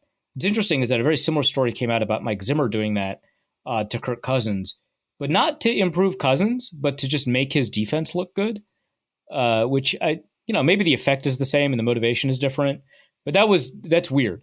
For a rookie quarterback, that's like, oh, it's kind of fun to do the little, switcheroo and trick him and see if he can develop and move past it. And for a veteran quarterback, it's like, come on, man, this is nuts. This isn't helping anybody. So yeah, I think that there's a push and a pull, but I think that every coaching environment becomes difficult to predict, because with a rookie quarterback, you might be coaching differently. Next question is from Dustin, who asks, is JJ McCarthy a diet Drake May? I don't think so, because May is just a little bit too uncontrolled and a little bit too willing to turn into a runner, right? I think they're different enough that I wouldn't say that. There are like some elements there. They're both athletic, right? But I think that McCarthy is just much more willing to stick with the structure of the play and less likely to improvise, which is not to say he's a bad improviser. I think he's actually pretty good at it. But he's less likely to use that tendency in his play style, whereas May, I think, is much more likely to use it. Now, they do come from different environments. May had probably the worst supporting cast out of all of these quarterbacks that we've been talking about, and USC's wasn't great, despite the pedigree of the school. But I think North Carolina's was the worst. They had one receiver who was drafted. I don't even like him. I don't think he's good. And the Vikings just signed his left tackle, I think. So good job. I think that might have driven some things, but I think May is just much more willing to use his tools to try and make things happen, as opposed to McCarthy, who's trying to use the offense to make things happen. So I wouldn't say they're diatribe May, but I do think that there are some similarities. McCarthy and the Red Scare ask, Jesus. There are a lot of different opinions on how much the Vikings gave up in terms of draft capital to get what players they got, but what can we learn about the Vikings' approach to draft capital if we assume that theirs was the best/most efficient by their own internal standards? I think that to them, the draft picks are assets that are overvalued by the rest of the league almost universally, I think is the way that they approach it. I think trading draft picks for players that are proven commodities gets you a lot. And they don't always trade draft picks for proven commodities. Like they traded for Ross Blacklock, for example, right? But I think that they think that, and I do think that this is actually largely correct too, is that they think that the league overvalues draft picks. Where they're incorrect, I think, is when they're moving around in the draft and they are also overvaluing draft picks, just different ones that they are overvaluing and undervaluing other ones. But like they're much more willing to attempt to exploit free agency and undrafted free agency, which the Vikings have been very successful the past 2 years in finding highly ranked undrafted free agents, and certainly seems like quality undrafted free agents. So, I mean, that might be part of it, but I just think that they think that the veteran to drafted player value dynamic is skewed in the NFL away from where the true value should be, which is should be closer to veterans, I think is the way that they think about it. And then also that that there is a large gap between players you're sure about and players you're not sure about, which is why they would trade up for Dallas Turner, but they would trade down at 12 and trade down at 34, I think, where they were not sure about players and were more willing to play the odds. So I think those are maybe the two things. Next question is from Roro, who asks, aside from an injury, would you expect McCarthy to start at all this year? Yeah, barring injury, I do think that you could probably set like a week 10 over under, something like that, week 9.5. It was probably the spot where I'd imagine he could potentially take over. I do think that there's a lot of interesting things about Sam Darnold that would make him a potentially good starter for a full year, but I'm not very confident in that. That's just the general tendency of my belief in him. And so if he struggles at all, there's going to be a lot of opportunity for McCarthy to take on the role. But once you start McCarthy, it's going to be difficult to bench him. And so you want to be pretty sure about that. And there's a lot that he has to learn, but I don't think that he is so behind on the curve that he can't play pretty quickly. So that's like the one thing. I think that there's a good chance that Darnold will have a string of games that are going to be less than ideal, and it'll be after McCarthy's had a couple of weeks in the system. So I think it's possible and maybe even likely, but it would not shock me if he didn't start any games this year either. Let's go to Kyle, who asks, what would the consensus board do if it was auto-drafting with our fourth and later picks? Yeah, so I just looked at who the best available player was at those picks. Number 108, TJ Tampa, cornerback, Iowa State, who ended up going 130th to Baltimore. Number 177, Christian Mahogany, guard from Boston College, who went 210th to Detroit. And assuming that he had already been drafted by then, 203, Brendan Rice, wide receiver, USC, went 225 to the Chargers. So I don't know that much about Tampa. My understanding is that he is a larger corner. That could actually be false. We have like data on that. I could just look that up. But that he doesn't play to the speed that you expect corners to play at. Yeah, 6 feet tall, 32-inch arms. Yeah, I was right about that. What was his 40 time? I'm just like, I'm going vibes-based takes. 4.58. Wow, I'm good at this. So really? Well, what? But they did just draft a guy with that profile who is older. So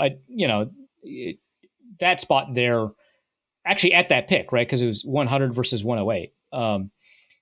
Or 100 actually earlier. Anyway, yeah, because he was 100 and picked at 108, and here TJ Tampa would have been like the 67th best player on the board. So pretty similar profile, but he's younger, so maybe that would have been a better spot.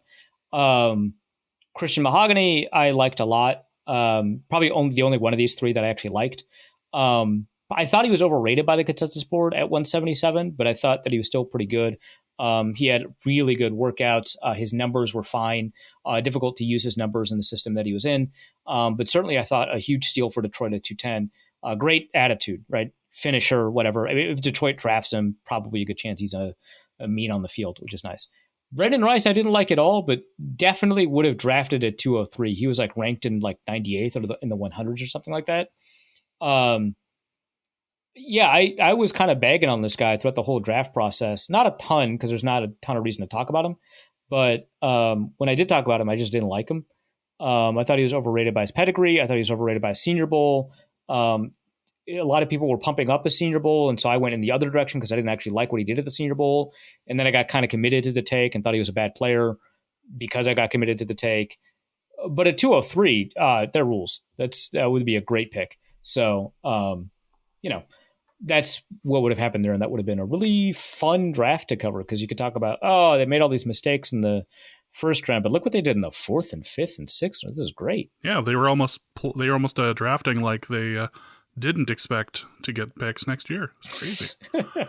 B percenter. I am all in on that. I'm absolutely all in on it. That's a good one. I like that one. B percenter asks, now that the Vikings have drafted Reichard, what team will he become an All-Pro for after the Vikings inevitably cut him? Jacksonville, because they'll have to cut Cam Little. Ooh, I could see Jacksonville. You know, all the Vikings seem to be heading toward the Texans. Why not? Maybe this is where the Texans kicker, who shall remain nameless, John Christian. Yeah, let's go with that. Yeah, maybe it's his turn. We could see that. Will Melvin asks, besides I'm just going to keep doing that. Besides Reisner, who are some remaining free agents the Vikings could sign to supplement the roster? So I looked at the free agent tracker over at SpotTrack, which is updated, but also does repeat the same guy multiple times, so it's kind of annoying to navigate. And these are names that stuck out to me that would be interesting adds, would not like fundamentally change the nature of the Vikings offense or defense, but probably would help. Cornerback Xavier Howard, who has experience with Brian Flores. Hopefully he likes Brian Flores. You never know, right? Cornerback J.C. Jackson, who also has experience with Brian Flores, but did not play well for the Chargers. Was way overpaid, but played well in New England. And Adoree Jackson, who was a first-round bust, but he's kind of turned around his career a little bit. He's kind of a quality player, super athlete. Wide receivers, these are all guys that I think could play in the slot. Hunter Renfrow, Tyler Boyd, Michael Gallup, all at one point in their careers overrated, but I think they're quality players that you can add to a roster. Tyler Boyd, you do have to worry about the age a little bit. Hunter Renfrow, I guess, also you have to worry about the age, but only because he looks old. He's not actually, I mean, he did graduate like at 25 years old, but still, he's not like old. At safety, Quandre Diggs still hasn't been signed, which is crazy to me. Now, the Vikings don't need a safety, but like Quandre Diggs is like not just a good player, like not just like a starting quality safety, but he's like a good player. Like these other guys are helpful. Xavier Howard depends on like the nature of his injury and stuff like that, but like Quandre Diggs is just like good. So I don't know. The Vikings don't need a safety, but this would be a good add. Andrus Peat, who I never liked, did not like him in the draft, did not like when the Saints drafted him, did not like the Saints that played him at tackle for a little bit, didn't like the extension that the Saints gave him, thought it was all bad. They moved him to guard. He was still okay, but he is probably better than Blake Brandel. So that's a guard. Great. And then Connor Williams, center, can also play guard. Huge athlete. Miami, like he played well for Miami. I don't know what the deal is there, but he's available. So you could get an offensive lineman there. Next question is from Bob the Bull Sharif, who asks, has a team gone further against the consensus board with their first two picks than the Falcons with Penix and Ororo? And if so, has it ever worked? Oh, yeah. So I just grabbed a bunch of these. And if I go by rank difference, the biggest one is Terrell Edmunds from the Steelers, who was consensus ranked 118th, picked at 28. Then Jordan Brooks from the Seahawks, consensus ranked 84th, picked at 27. This is an interesting one because Jordan Brooks did not re-sign with the Seahawks. And his PFF grades have been not just like mediocre, but like bad for 4 straight years. And Seahawks fans are convinced he was a first-round hit. And there's some disconnect there. I say convinced as if they're wrong. I don't know if they're wrong. But that disconnect is fascinating to me. He is a great athlete, and he's pretty good against the run.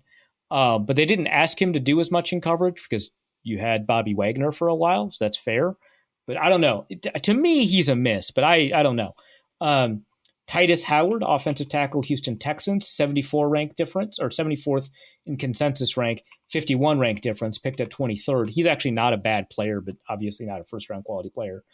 Cole Strange, very recent 2022 draft, picked 29th, rank difference of 76, or rank of 76, rank difference of 47. And then Damon Arnett, Las Vegas Raiders cornerback, picked 19th, consensus rank 63. And then just for fun, let's throw in Daniel Jones, pick number 6, rank number 49. So that's in the rank difference, but in point difference, which substantially penalizes those picks at the top. If you pick someone first who's ranked 28th, that's actually a bigger point difference in value than if you pick someone 28th who's ranked 100th or whatever, right? So let's do that. Baker Mayfield, rank 1, or picked 1, rank 11. Mitchell Trubisky picked 2, rank 21. Kyler Murray picked 1, rank 9. Daniel Jones again.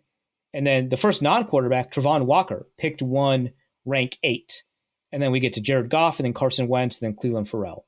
I don't know. And then Terrell Edmonds, and then Josh Allen.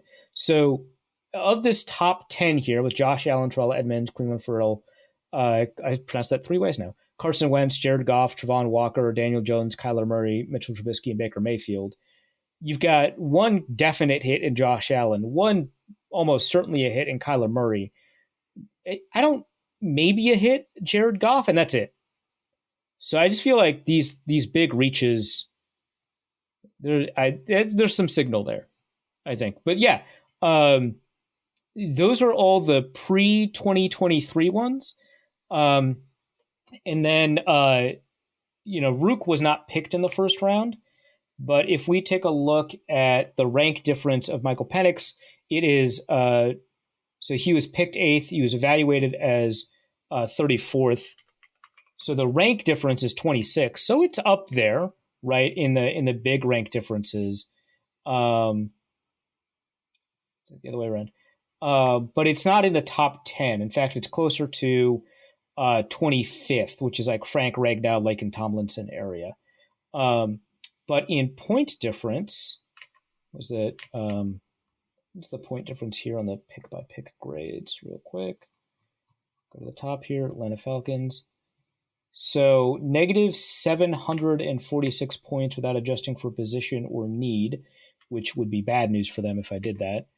That would have been a bigger reach than Trey Lance, Terrell Edmonds, Josh Allen, but not as big a reach as Cleveland Farrell. So it would have ranked about 10th. Let's go to Rasta, who asks, how does Arif feel about the Seahawks draft class? I don't know. I didn't pay too much attention to it. Let's find out together what the Seahawks did, because I don't have a bunch of reason to pay attention to the Seahawks, right? So they drafted Byron Murphy first, which is great. That's a huge value there. So the top-ranked defensive tackle, consensus ranked 16th. They pick him at 16. Given that they had a need there and that he is a valued position, it is a slight gain in value, 70.3 points, basically a 4.5% increase in value there. So that's great. Christian Haynes, fantastic pick, plus 133 points in value, ranked 57th on the consensus board, ranked 81st in pick.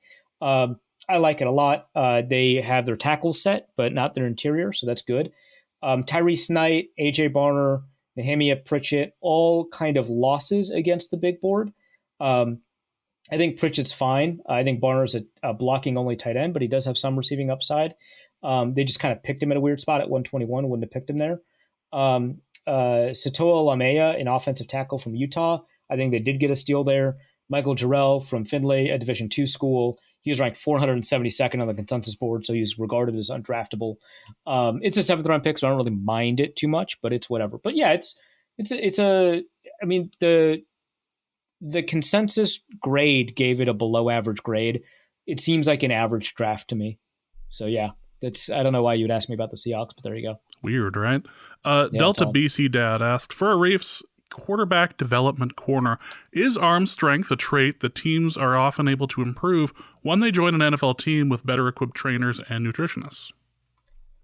Generally, no. There are some exceptions. We've mentioned this on the podcast a couple of times, but I think that the lack of exceptions in a lot of other areas, kind of outweigh that. Whether that is somebody like a 5th-round pick like David Fales, who had a notoriously weak arm, or somebody like Teddy Bridgewater, who didn't have a super strong arm. It wasn't like incredibly weak. I think people over discussed the strength of his arm because his deep ball was bad. But, his arm strength didn't improve. His release improved, but his arm strength didn't improve. Most quarterbacks with middling arms don't improve their arm strength in the NFL, even if they play 8-9 years. I would argue that Tom Brady did not improve his arm strength, but he improved his arm talent because he had a greater capacity to figure out how he wanted to deliver the ball and control that. So obviously he had a bunch of deep passes in 2007. A lot of them were kind of arcing, but they were really catchable. And I think that's kind of what happened when he started training with Tom House.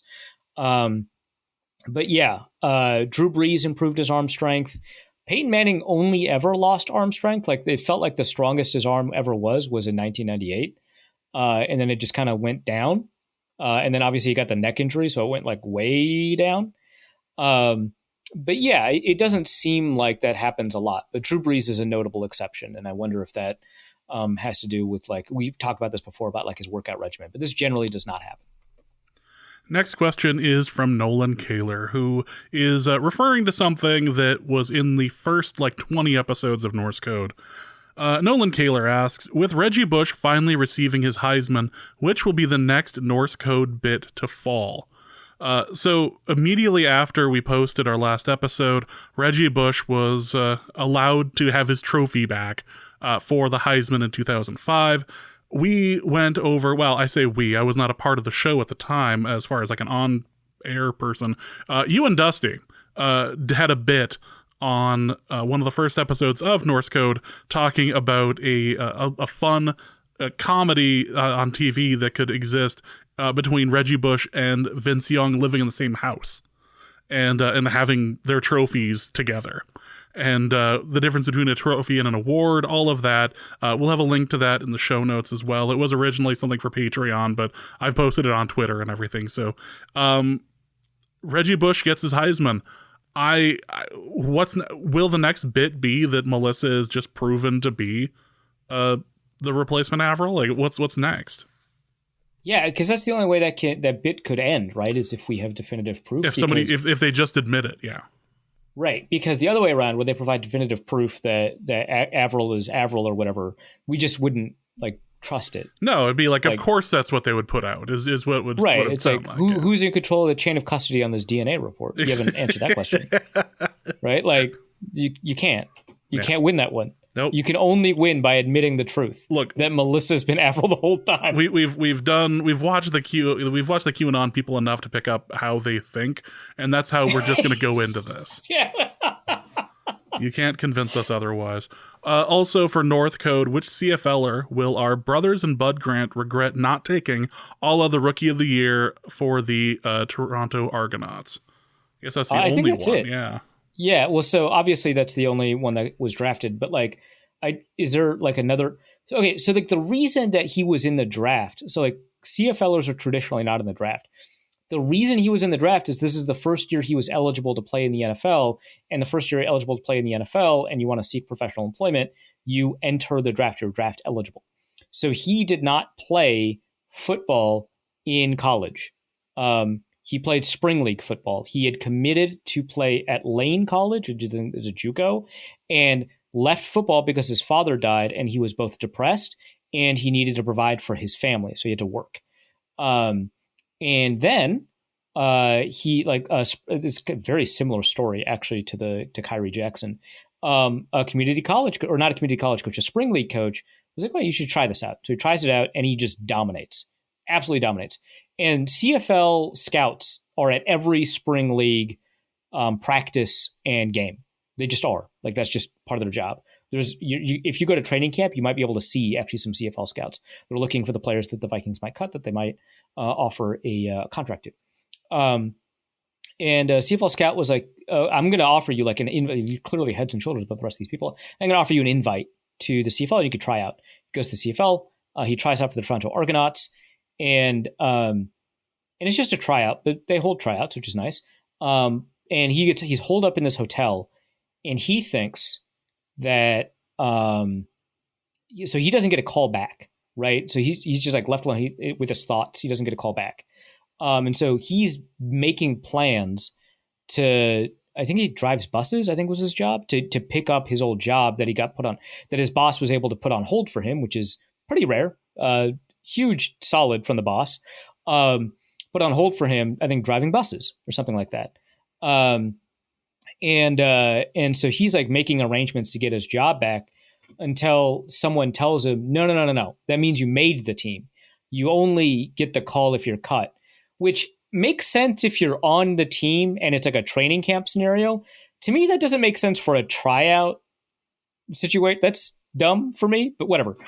So he makes the team and then starts and then becomes the rookie of the year in the CFL. So he didn't actually play college football. So it's not like the other CFLers are draft eligible, so they couldn't have selected them. They would have to sign them. But this guy is essentially replacing the CFL, replacing college with the CFL, just like was it Kenny Robinson a couple years ago did with the XFL, where he was no longer academically eligible, I believe, because his mother had cancer, and he was distraught by that. So he's no longer academically eligible to play in the NCAA. And so he played in the XFL, and he got drafted in the 5th round. So there are occasions that this happens. I imagine that these occasions will increase a little bit over time as people become more used to it. But with NIL in college, there's going to be less of an incentive. Let's go to Hyundai for one of us is a Hyundai for all of us. I heard Luke Braun is fleeing the country. Coward. What type of malfeasance do you believe he is escaping from? Boy, there was that incident with a bunch of Luke Braun masks at one point. Maybe it's finally catching up to him. Yeah, it's weird that he organized that. Very weird, actually. Yeah. And his own face? I don't know, man. That's very narcissistic. I mean, I would imagine that his wife found out who he was as a person, and she's seeking retribution, and he's fleeing that. That to me makes sense, but I think there's any number of possibilities. I'm going with grand larceny. That's what I'm. Also doing. Makes sense. Yeah, he would do that. Yeah, he is a poor moral character. Let's go to Don from Ohio, who asks, as an Ohio State fan, I never thought I would be in a position where I would have to cheer for a player from my most bitter enemy. James and Arif, you've had plenty of examples of watching NDSU players coming to the NFL. How would you handle this? I don't think James hates NDSU players. I just don't like NDSU very much. Like NDSU football, I absolutely don't care for at all. I jumped on that JMU train. I'm on that, but yeah.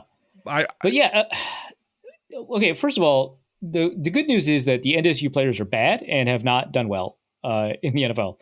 Like I got into a beef with an NDSU account, which I know that's a huge shock to listeners. But at one point I was like, well, hold on. Name a good NDSU player in the NFL right now. Couldn't do it. Like the best players like Billy Turner. Like Trey Lance is like a practice squad quarterback. Carson Wentz is not here, right? Actually, no, he's backing up, but yeah. Yeah. He just signed a backup deal. He did just sign a deal. I don't know if he makes it through camp.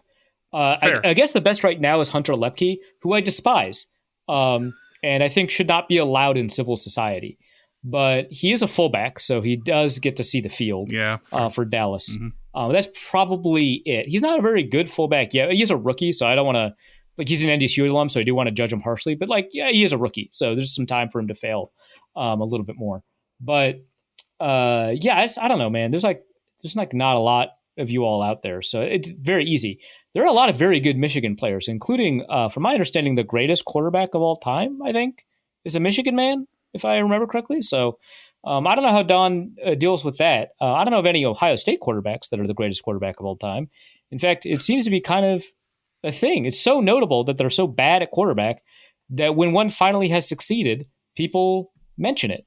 CJ Stroud, you're carrying the weight of the world on your shoulders. Isn't there a lineman for the Bucs that was from NDSU that's actually pretty good? Cody Mock? No, we don't know that he's good. We know that he starts. Okay, that's different. Okay, my bad. Yeah. Fair enough, though. The fact that NDSU has some starters is notable. They are punching way above their talent level. But by having players in the NFL. But I don't know what to tell you, Don, because you should have been used to Michigan players succeeding. Now, obviously, Michigan players on the team. The Vikings PR tweeted out this is the first Michigan player they've ever drafted in the first 3 rounds. I just could not believe that. I was like, no way is that true. So I checked the replies to see if anybody snarky corrected them, because that would obviously happen. It's the internet. And no one did that. So it must be true. I will not look it up. That is like a new scenario for you. I don't know how you deal with that. I guess grow up and join the rest of us is the only answer I can give you. There you go. Finally, this week, Don from Ohio also asks for James and Arif's relationship corner. About 3 months ago, my wife was listening to Spotify in our Jeep Wrangler before work and left the keys in the ignition, which killed the battery. Last week, she did the same thing again, killing the battery. What can I do to make her stop? Well, I'm so concerned about the phrasing of this. yeah. Listen, What? You can leave a sign in the garage right before the door that says, "Hey, did you check the keys?" Like, garages are great for just leaving notes to yourself when you're like, "Oh yeah, that's right, I forgot the keys," whatever. Just making sure that you have everything like out.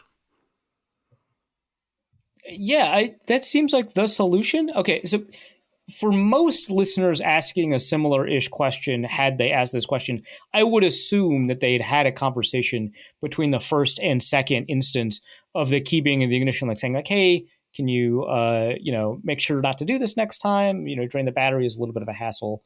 But I can't be confident that Don actually had that conversation. There's a good chance it happened and he just stewed and he didn't mention it. So step one, ask her not to do that and explain what the issue is. I don't know, make her stop is a little worrisome.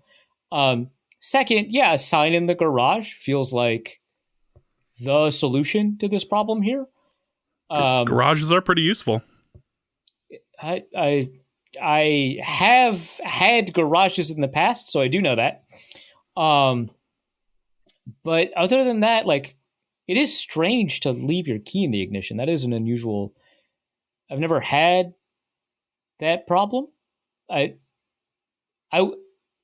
do have like an anxiety response to not having my keys on me, so maybe that's unique. But that is weird. Like, you got to lock the car. I don't know. It's a Jeep, so I think maybe Don is projecting. locking the cars. Don is projecting here. Don's the one doing it. Oh, yeah, that's probably true. Yeah, that's a good point. Yeah. So how do you blame your wife for this? Maybe be a better person. Yeah. Let's go with that. And with that, that is the end of this episode. Apologies if you had sent in a question. We ran way over. So sorry, that's on me. We had a lot to talk about. We had a lot of draft stuff to go over. So, but this is the last episode for a little while. So we wanted to get in as much information as we could. So with that, that is the end of this episode of Norse Code. Hope you guys have enjoyed it. Arif, what do you have to plug? Bunch of consensus board stuff, and also the JJ McCarthy piece, as well as an upcoming Dallas Turner piece. So the consensus board stuff is, the board itself, the discussion of polarizing players and high variance. But, importantly, I have the draft grades up over at wideleft.football. I might have a piece about undrafted free agent players in the consensus board that, it's kind of interesting. Just a small ranking. I don't even know if I'm going to paywall it yet. We'll find out.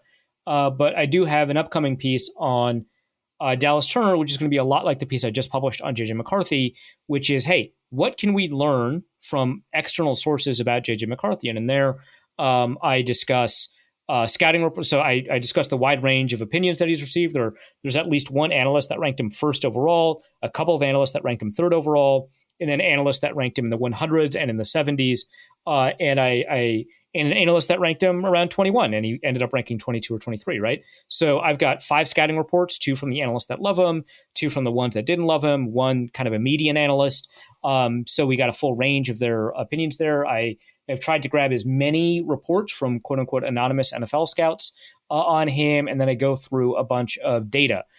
So for him, because he's a quarterback, I don't go through the athletic data. It's notable that he's athletic, though, of course. But I do go through what we can learn from data and what we can't learn from data. And I share a couple of like charts and graphs that are fun. So you can find that there. And then also soon, hopefully I'll have a Dallas Turner version of that piece up where it's kind of the same, the great scouting reports, the poor scouting reports, which I think he had low variance. So it's probably not going to be that critical. The athletic data, what the scouts are saying, the production data, and so on. So you find it over that, all of that over at wideleft.football. Should be good. It's still going to be a busy week. Well, that is it for this episode of Norse Code. We will be back soon. So for Arif, my name is James. Thank you guys so much for listening. And maybe just put that in the garage next time. Okay. And we will be back soon. Norse Code is the largest and only division of Norse Code LLC. You can find Norse Code on the Daily Norseman, SB Nation's Vikings blog at dailynorseman.com. You can also find it on iTunes, Apple Podcasts, Stitcher, Spotify, Google Play, and wherever fine podcasts are aggregated. Our Vikings blogger extraordinaire and generally useful human is Arif Hassan of and he can be found on Twitter at ArifHassanNFL. I am your producer and host, and my name is James Pagashnik. You can find me at the show's official Twitter feed at NorseCodeDN or at my personal account at BigMono. If you'd like to donate a few bucks to the show, you can do so in a couple of different ways. You can go to patreon.com/NorseCode and donate there. For $3.50 a month, you get bonus material and more. You can also go to paypal.me/NorseCode for a one-time donation, or you can go to norsecode.threadless.com and pick up some NorseCode merch. Any questions or comments that cannot fit in a tweet can be sent to norsecodepodcast@gmail.com. On behalf of the Norse Code staff, we thank you so much for listening. Our formula is this. All things are possible through the power of Ben DiNucci.